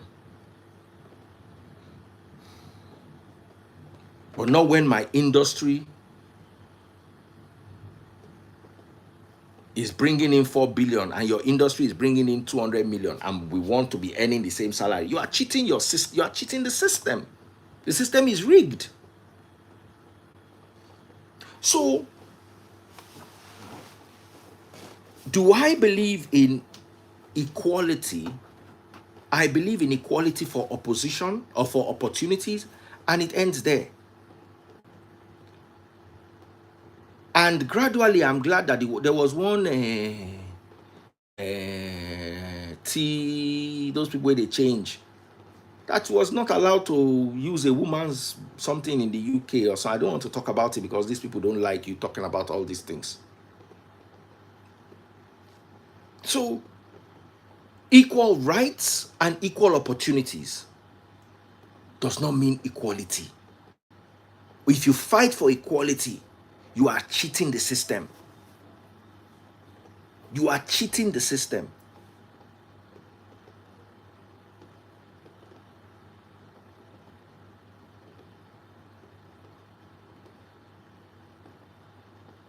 So, let me bring other people so that they can say one or two things, make me too.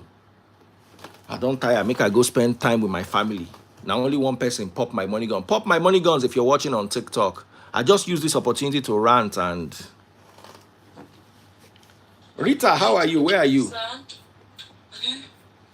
How are you?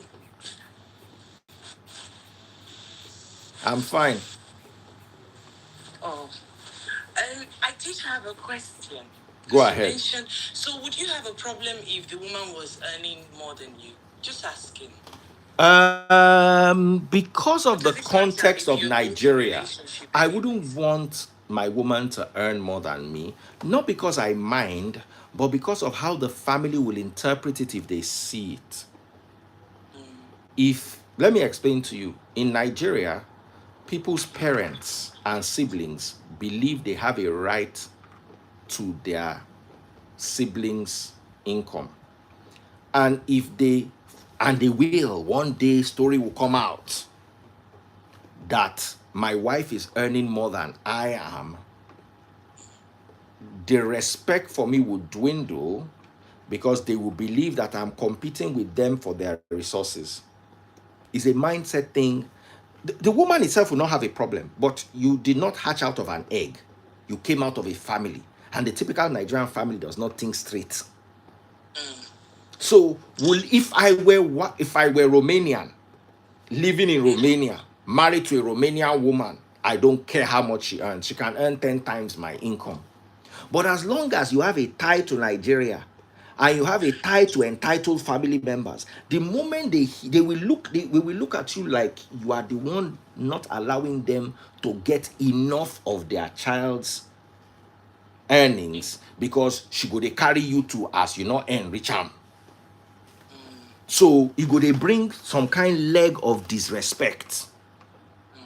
Do you understand what I'm telling you? So as a Nigerian, I would not want my wife to earn more than me. You understand? As a Nigerian. But if I were a French man who lived in France, or a British man who lived in Britain, not Nigerian man who turned British by living there for 8 years, no. A proper born and bred British man who comes from Leeds, who marries a woman from Coventry, I don't care about it. But I know the way our people think. And they will you see, sometimes you have a good husband and you have a good wife, but you have problematic family members. I'll give you an example. A friend of mine had his car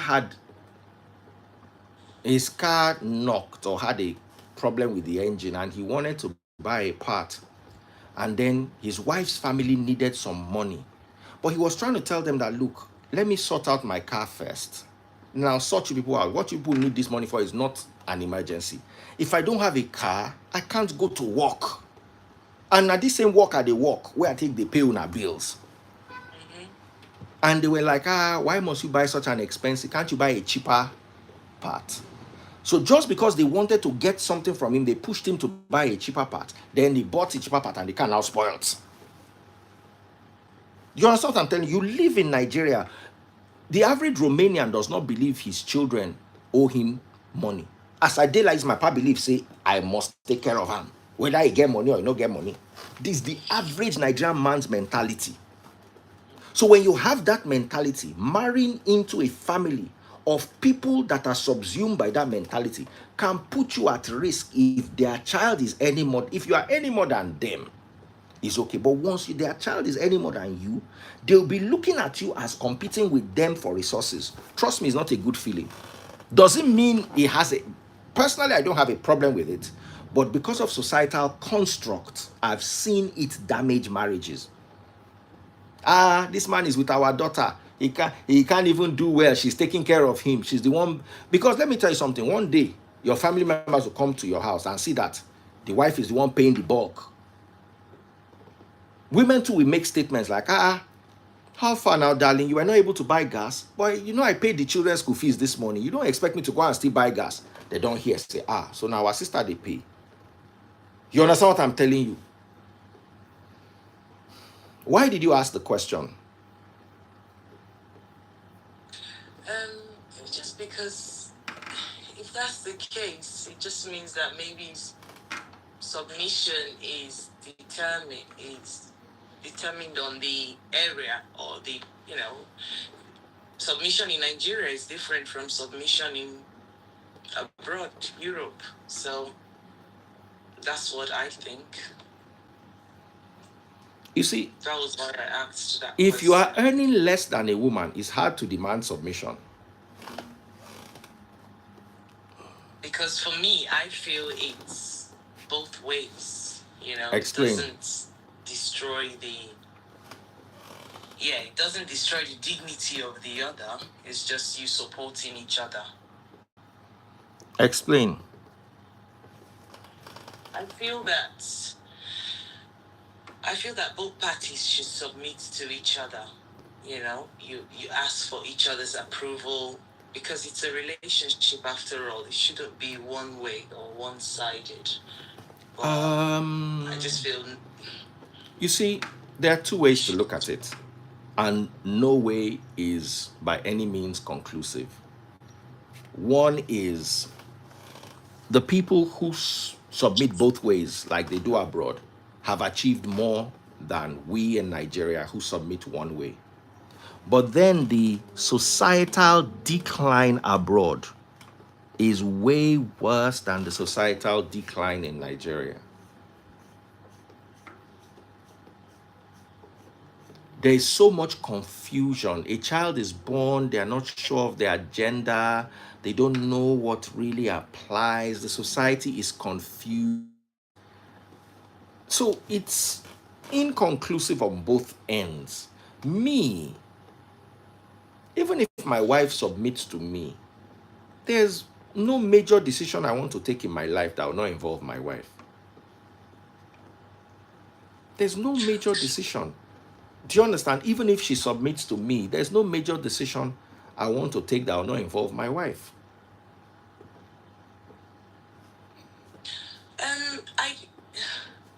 Someone says she's asking to have two captains on a ship. I don't think it's two captains on a ship, but more of just having... But she's right. She's right. On a plane, there's always a captain and the first officer, and somebody calls the shots. When you have two captains, you understand, you will have confusion. You will. It's not, the person is not wrong. I'm a simulator pilot and I know. The captain calls the shots. Someone has to. Even if there are two captains, one person must be the captain flying.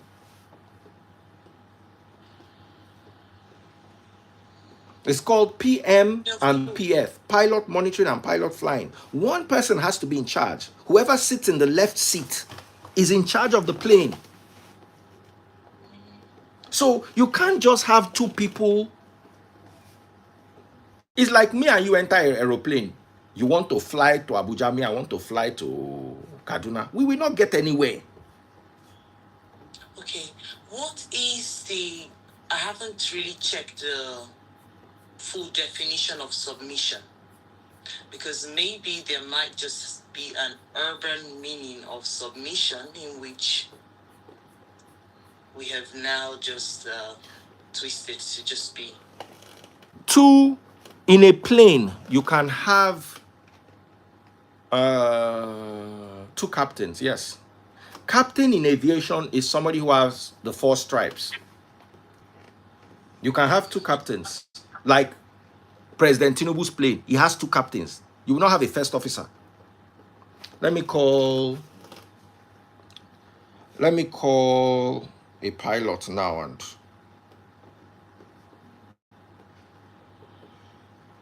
let me call one of my friends who's a pilot and get this.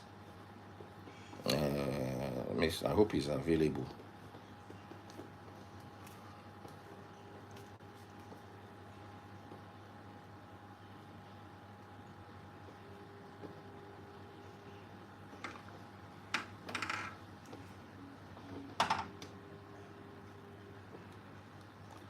Let me call Captain Mo then.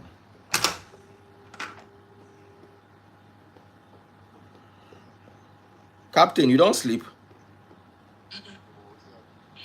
I did live. I want to ask you one question about aviation, but if you don't sleep, make I no disturb you. No be anything serious. Now this rain just make you go sleep. I did live, so where there were some, as I said, okay, let me look for a captain that I can ask this question. Okay, I go wake him.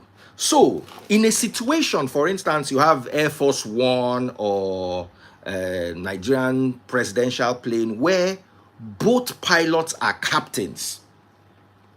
You know, normally you have a captain on the left seat and a first officer who is maybe a senior first officer or a trainee first officer in the right seat, normally. But there are some situations where the flight is a very important flight and you actually have 2 captains on board. Who now has the final say? How is it run? So whoever sits on the left seat. Whoever sits on the left seat. Yeah. That's exactly what I said. Thank you. God bless you. So whoever sits on the first seat, even if their qualification is the same, he is in control of the aircraft.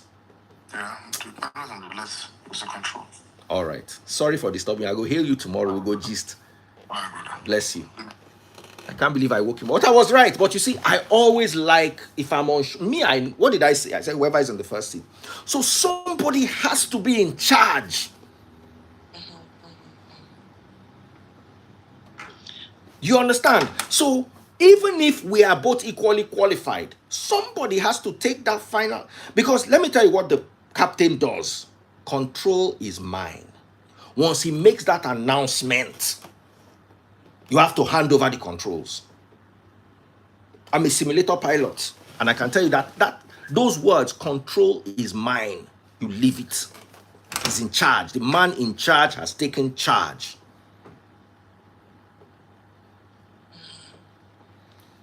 So when you say you can't have 2 captains, even if you have 2 captains, one person must take the decisions. Let me give you an example. We're about to take off. We have not reached what you call V1. Once you have the call out for V1, you must take off even if the plane is on fire. You must take off. Once you've announced V1, finish. That plane must take off. But before V1 is called out and the plane is accelerating, a captain can decide, do you know what? Let's decelerate the plane. You understand what I'm telling you? Someone has to be able to take those important decisions at the nick of time. And if I say abort takeoff and the person says no, we take off, we will crash. That person who says, you know what, my decision because of this wind that we've entered, or because there's, whether I can see in front of me, or there's this, or the wind speeds increase dramatically, abort takeoff. Imagine me saying abort takeoff, but the other captain has flown through those kind of winds, and the other captain saying no, no, no, no, continue the takeoff. Baba, we will crash. So in every scenario in life, in marriage, now does not mean that the first officer does not have input in the flight. Does not mean he doesn't have suggestions. There are two pilots, pilot flying and pilot monitoring. The pilot monitoring is as important as the pilot flying, because he's the one giving the call outs. V1, then you reach V2, rotate. Moment you rotate, what you are looking for now is, do you have positive climb? If you have positive climb, your altimeter goes up. You can see that the plane is departing from the runway. Gear up. So each of them is important. It is not a master-slave relationship. It is a symbiotic relationship between two people, but one person is in charge. And when that decision, Captain Mo, God bless you. This is a captain. This is a pilot. Let me just bring him live. Captain Mo, they look for you. I can't go call Captain Banjo. I go wake up from sleep. Person where they sleep inside cold rain weather. I feel so bad. No, I understand what you're saying. It's just that some people take the definition of submission to another level, whereby they see Fine it, boy. Yo. Okay, so it's even good that I have you in this conversation. So I like the angle you took it from. Daddy Freeze is a preacher. It depends on what you define as a preacher. I am what I am. Your definition of it does not define what it is. The why I like the captain, why I like the captain and first officer scenario in a plane is, especially if you have a senior first officer, you know that he is almost as experienced as the captain, not maybe almost, but he is well trained. You understand? This is one of Nigeria's most foremost pilots, so you understand? Really? I don't go talk past like that. Make I just leave him. So that's why I'm using this analogy. I obviously don't want people to get this wrong. That's why I'm also very careful. I'm not a feminist. No, you are not. No, you are not in any way. You are not in any way wrong. I'm just saying that it's only fair. Now, that is why I want you to listen to me. Some men would use Rita, that's why I want you to listen to me. I'm using a real life scenario. Here is Captain Mo, who is an airline captain. And he has been a captain for at least the last 15 years, if I'm correct, Captain Mo. 15 years. So captain means you are in charge of an aircraft. And he has been in charge of an aircraft for 15 years, and he has flown at the highest level. I'm not going to talk past like that. Make I just leave him. But you see, from my understanding of aviation and pilots and what happens in a cockpit, there must be a very healthy relationship between the pilot, that's the captain, and the first officer. If not, they will have trouble. Every single thing the captain is doing, he must call it out. Every single thing the first officer is doing, he must call, or she must call it out. Like, for instance, I'm sure something might have happened. This might have you ever aborted a takeoff before? Yeah. What were the reasons? The most recent one that you can remember. Weather. For instance, you are accelerating towards V1, and then you are seeing that the winds are increasing. Wind shear. Or the plane just starts shouting wind shear, wind shear, wind shear. You're not going to take off into wind shear now. So you now there are sometimes you look at it that these winds look like They are hard, but I've done this before, and where we are going is very important. You know what? Let's go. Sometimes you have to take that kind of decision, especially maybe if you are flying an air ambulance and you are taking somebody who needs a transplant or something, and then you have to choose whether you enter the weather or you stay and the person will buy. And if it is, sometimes you take those risks, but it is the captain's prerogative. Final decision. You understand? To take off. Because once you reach that V1 and you announce V1, finish. There's no longer captain decision. The plane must take off. Yeah. So what we are trying to talk about is marriage and two captains in a ship. From my understanding of the conversation, it is not two captains. It is one person having to take the radical decisions, one person having to take the lead. Doesn't mean, you see, the way we look at it is, when you hear somebody is submissive, you look at your mother, the way your mother will kneel on one knee to greet your father, which is not wrong by our cultures. No. But in 2025, for you to find a woman that will kneel with one knee to serve you food, you go wakao. But you really don't need that. What you need is, I trust you. You say we should take off, even though I'm looking at these winds are crazy. But you say we should take off. Whatever happens, I've got your back. If we get into it and the plane starts to shake, I'm going to hold it with you. And since you believe that we should abort, I believe that you know what you are doing and you are taking the best decision on behalf of not just me and you, but the entire crew, which is the family, the staff, and everybody else who depends on you. My thoughts. Over to you, Captain Mo. No, yeah, I agree totally with what you said. So just like an aircraft as well, normally you have a captain and you have a co-pilot who can be a first officer or senior first officer. So the decisions that, for example, rejected takeoff, when you have to abort, the co-pilot, any of them can call for the rejected takeoff or abortion of the takeoff. But the captain has the final say. So when you're flying with two captains as well, before you even depart, one person has to be the captain. So even when you have two captains, you agree beforehand that one person is the captain so that there won't be any, Ban just said is the person who sits in the left seat. Exactly, yeah. For airplanes, it's on the left. For choppers, helicopters, the captain sits on the right. So one person has to agree that he takes full responsibility of anything. Of anything. Of everything, yes. Now, even when you have two captains, so you can work together. Now, the pilot in command would be a pilot that you yourself trust and respect. He can't just be somebody that you doubt his competence.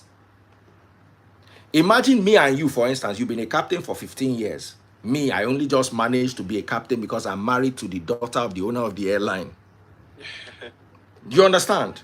If I come and say, hey, Mo, I'm captain in command, you go argue now. I say, Daddy Freeze, I have more. We might both be captains, but I think I have a bit more experience in this than you have. Yeah. Now, there are some particular airports that are difficult to land in. Yeah, there's some airports that's only for captains. Only for captains.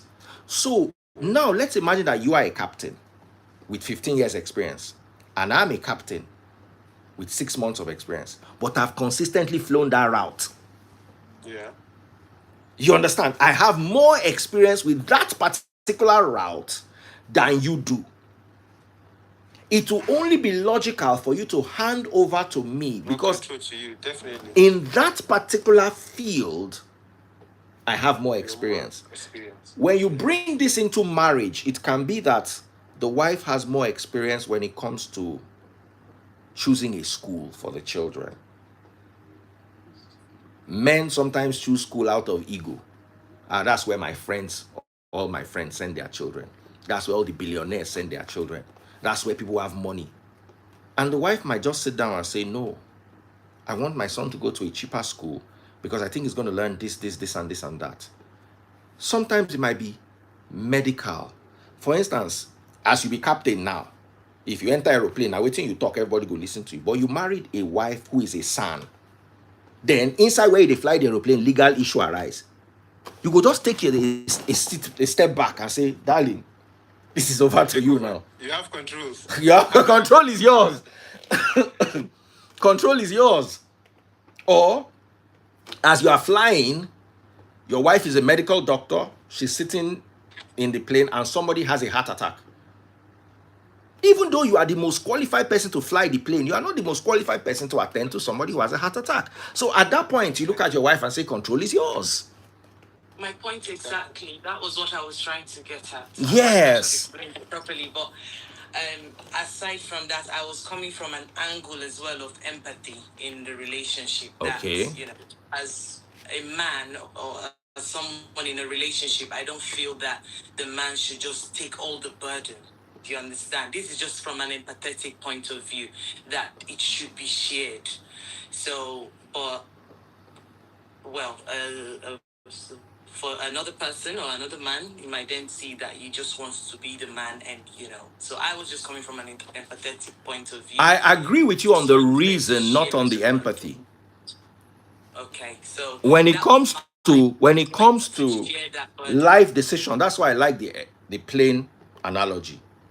Nobody, I can't say, oh, because I've been taking the decisions all this while, let me allow the co-pilot to fly us through this hurricane. No, you can't take. If the example I gave, there's one particular, I think Benin Airport is very difficult to land. I've tried landing there once. Anytime I try, they always overshoot the wrong way because it is the wrong way is very short. So you have, and I don't think they have an ILS. It's always on and off. On and off, because last time I tried, there was no ILS. So without ILS, you are doing a visual. Now, he get one of my friends will tell me, say, anytime they land for that airport, he get one building or one mountain or one forest where they look. Once you just see, say, you don't reach that forest, you will just begin to descend. So you start looking now, because you don't they fly them, say, even when there's ILS, this is the point where the ILS shows you that, how do I put it? This is where the Vorlock, the localizer, you start getting on the localizer and you have the two magentas. This is the point. Here you get. So you follow that point because because of experience. So yes, you can hand over to your wife when it comes to healthcare or legal or medical or anything, not from an empathetic point of view, but from a logical and reasoning point of view. She knows there are things that, for instance, food. I can't argue with my wife over food. I love food. I'm a foodie, but my wife knows the technicality. You have to heat this up to this. You have to do this. You have to put it here. You have to enter it here. She takes the lead. You understand? Now, in my marriage, my wife is submissive, but not submissive to the point where she's stupid. Do you understand? She is submissive, but I now understand where you are coming from, the empathetic point of view. I can't lord over her without her having a say. Does not mean I'm going to empathetically hand over the reins to her where she's not qualified to. But exactly. I have to hear her voice. Because sometimes, I'll give you an example, Captain Mo. I was in a cockpit once. I was sitting behind the pilots. Localizer was bad.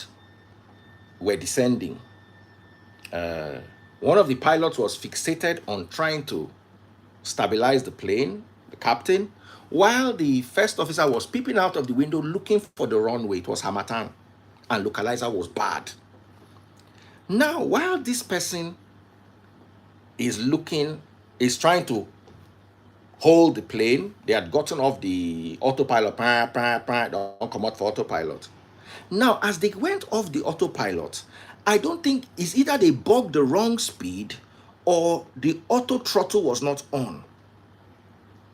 So I'm sitting down, I'm looking at the throttle on retard because we're descending. The throttle is throttle. You know, that's called jump seat. You are just right. The only thing that is in front of you is the throttle. I'm looking at the throttle, and this throttle is retarded. They've off the autopilot. The first officer is looking for the wrong way. One day I'll show you the video. While the captain is fixated trying to guide the aircraft. And I'm looking at the speed, and I'm like, I'm the least experienced person in that cockpit. But because of the virtue of my position, I can see what both of them cannot see. Because one is fixated on guiding the plane, the other one is fixated on finding the runway. This was descending into Lagos 2016, Hamatan. And then I started muttering. I know we are supposed to have a sterile cockpit, but I now started muttering under my voice. Speed, speed, speed. I was now saying speed, speed, speed. Then the co-pilot just surged and just caught the throttle and now guided it. Sure, you get what I tell you. So sometimes the fact that you are less qualified does not mean you cannot see something. So a wife's input should not. If the guy had not listened to me, look at me as, who is this fool? You will not know anything. Where would they carry for plane? You understand what I'm telling you? But that quick getting the throttle saved the day, because you get where you go miss the throttle like this, but problem don't start, and one thing will lead to another, and before you know it, in 30 seconds you have a whole sequence of bad decisions. Now Captain Mogo understand what they talk. I definitely understand, yeah. You understand? So from that analogy, anybody can bring an input, even the least qualified. But my argument is, don't marry somebody that is so far less qualified than you, to the point where you have to be a lord and master in a relationship, and their input into the relationship has to come from a point of empathy instead of from a point of logic, experience, or reasoning. My thoughts.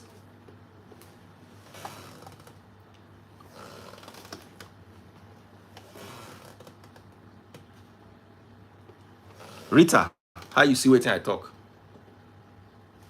Makes sense. I mean, you have clarified it. My whole point was for people not to have this ideology that submission means oppression and No way. not having say. It's, for me, I just feel that there should be that balance in the relationship where, you know, both parties put each other's views into consideration. So that was my point of view. Yeah, and for anyone getting any wrong reasons, I'm not a feminist. No. You came here very correct. You understand? Yeah, it's only fair because you obviously as well have to. And the reason why I called two captains was because of that phrase you used. There can't be two captains on a boat. You understand? You remember that analogy you used, and I decided to pursue that analogy to express or explain our thoughts carefully. Let's end with Samaria. Captain Mo, you are looking very fresh. You don't look like say you did this Nigeria. No go. We are ending now. Sama baby, over to you. Hello, good evening, everyone. Daddy Freeze, I mean, you summarized my thoughts and what I was about to say. You summarized it already. And that's exactly what I was hoping. I wanted you to say the whole time. Being careful and making sure you are picking somebody that you are not way better than, at least. Because like you rightly said, it takes two heads to tango. You're not going to bring yourself and it's somebody who does not even understand their left and their right. But then one question I wanted to ask, or I had put in the comment section, is this. Do people, or would you rate income? Okay, is submission determined by income and finance? Because I overheard you saying that somebody cannot be taking care of you, something of that nature. Like, do we really have to rate submission that it has to do with income or how much somebody earns? Now, it shouldn't, but you are Nigerian. Always remember that. It shouldn't. On a good day, my uncle and my aunt in Romania, my uncle was a bank, somebody that worked in a bank, while his wife was a pediatric surgeon. In any country in the world, surgeons are well paid. It doesn't matter. She still loves him, she still respects him. You understand? But in Nigeria, if you earn more than your husband, you go kodamo, or else your family go disrespect your husband to your face. Okay. Another question is, just as they say respect is earned, is not given. Is submission earned or demanded? Given. It's also earned. It's earned and it can be demanded. For instance, now, back to the cockpit analogy. Captain Mo is 15 years flying. I'm 1 year flying. Captain Mo is allowing me to take the minor decisions. But then, I'm now making stupid decisions. He has to demand that authority at that point and say, you know what? No. Control is mine. Abi, what's that phrase? Is the control is mine? What's that final phrase? I have control. That's it. Because I used to follow some Romanian instructor. So in Romania, control is mine. You know, like Yoruba, is twisted. So I have control. Once you hear that, just know that finish. Yes, I agree with you. It happens in families because let's be realistic. Let's just keep applying this in reality. Because talking about the whole aviation thing, we understand this is professional-wise related. Work ethics have to be, implemented. All those professionalism, blah, blah, blah. But in reality now, we are dealing with, this is the real reality. It can be demanded, yes. But then who demands it matters. Because like you rightly said, there are people that just believe because they are that opposite gender, they have to demand it, even when they know they are wrong, or even when they're not making any points, they are not making any sense. Let me give you an example. I have to demand it. There was a family meeting I attended. The firstborn, they called them Olori Ebi. Ebi means relations, so the head of relations, Olori Ebi. Their father died.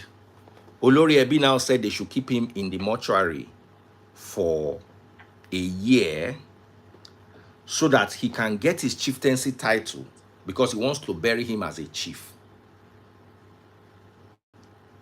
So one of the younger ones, because it was the younger ones that had the money, one of the younger ones was a doctor abroad, one of the younger ones was a successful businessman, one of the younger ones was a woman that was selling lace. So the Olori Ebi was the poorest.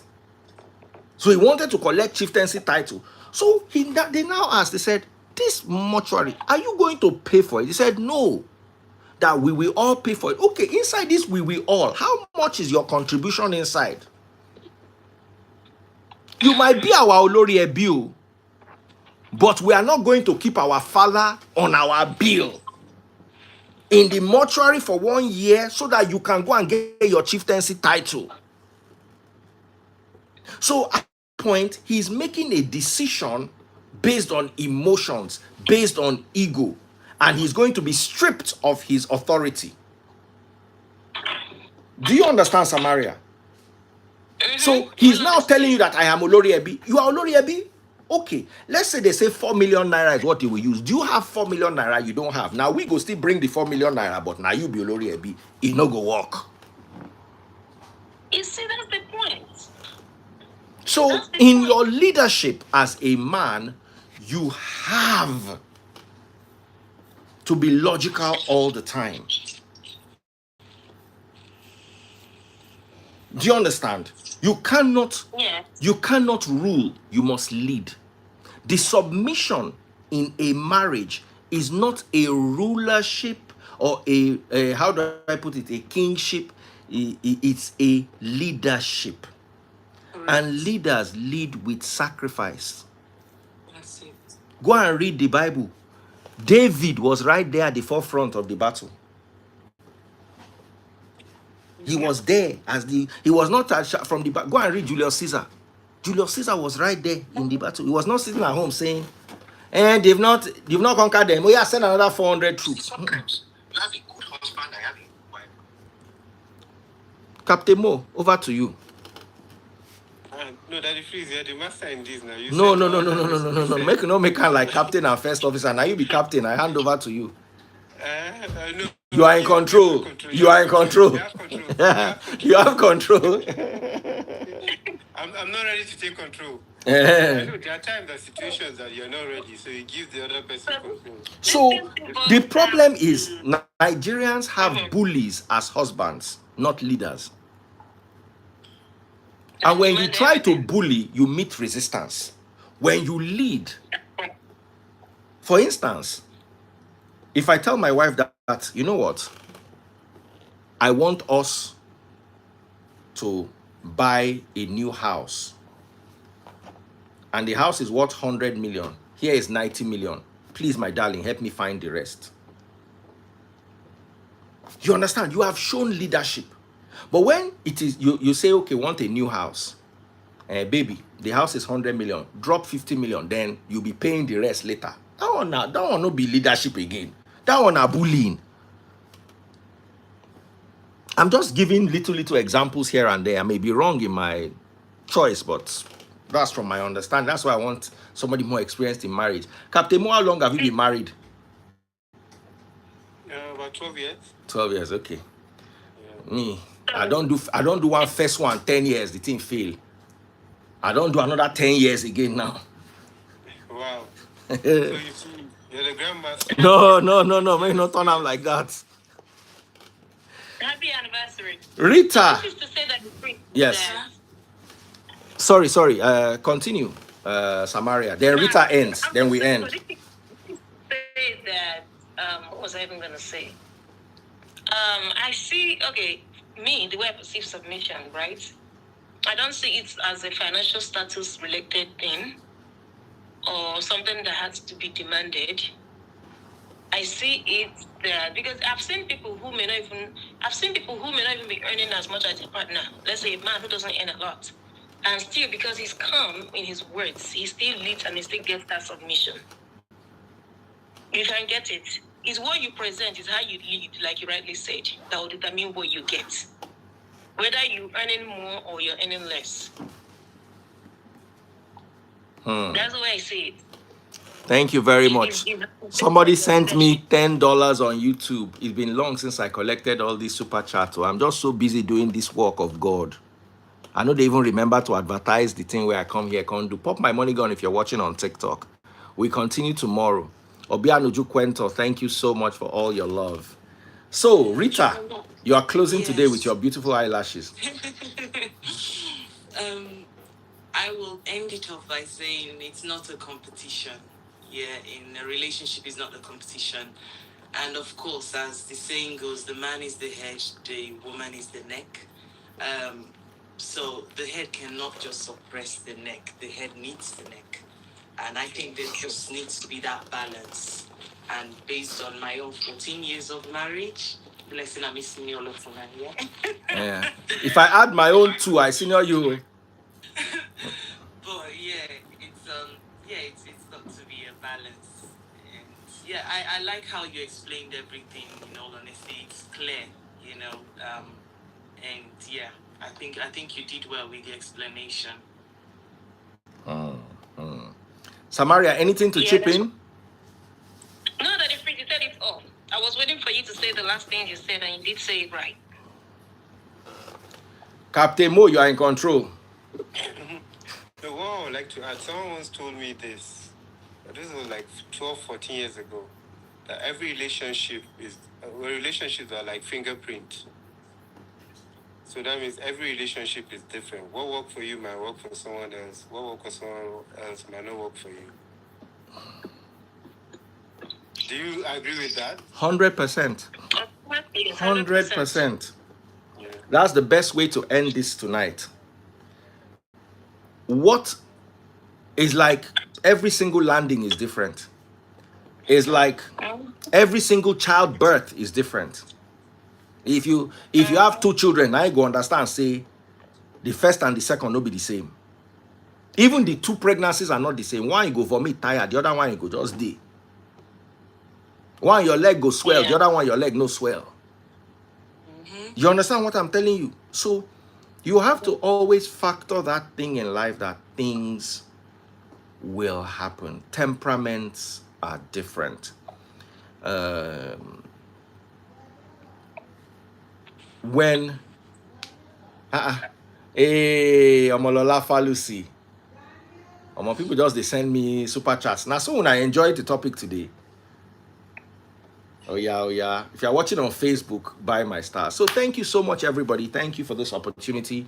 Thank you for joining me. I'm sorry I've been on and off the whole wedding, the whole walk I've been doing back and forth.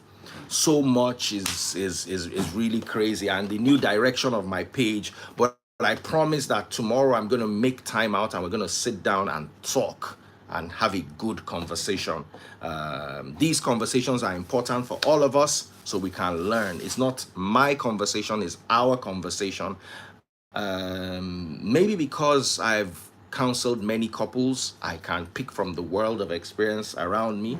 But of course, we all have what to contribute. And no woman wants to enter a marriage and feel like a puppet. You understand? Even a dog wants his back to be acknowledged. That's true. You understand?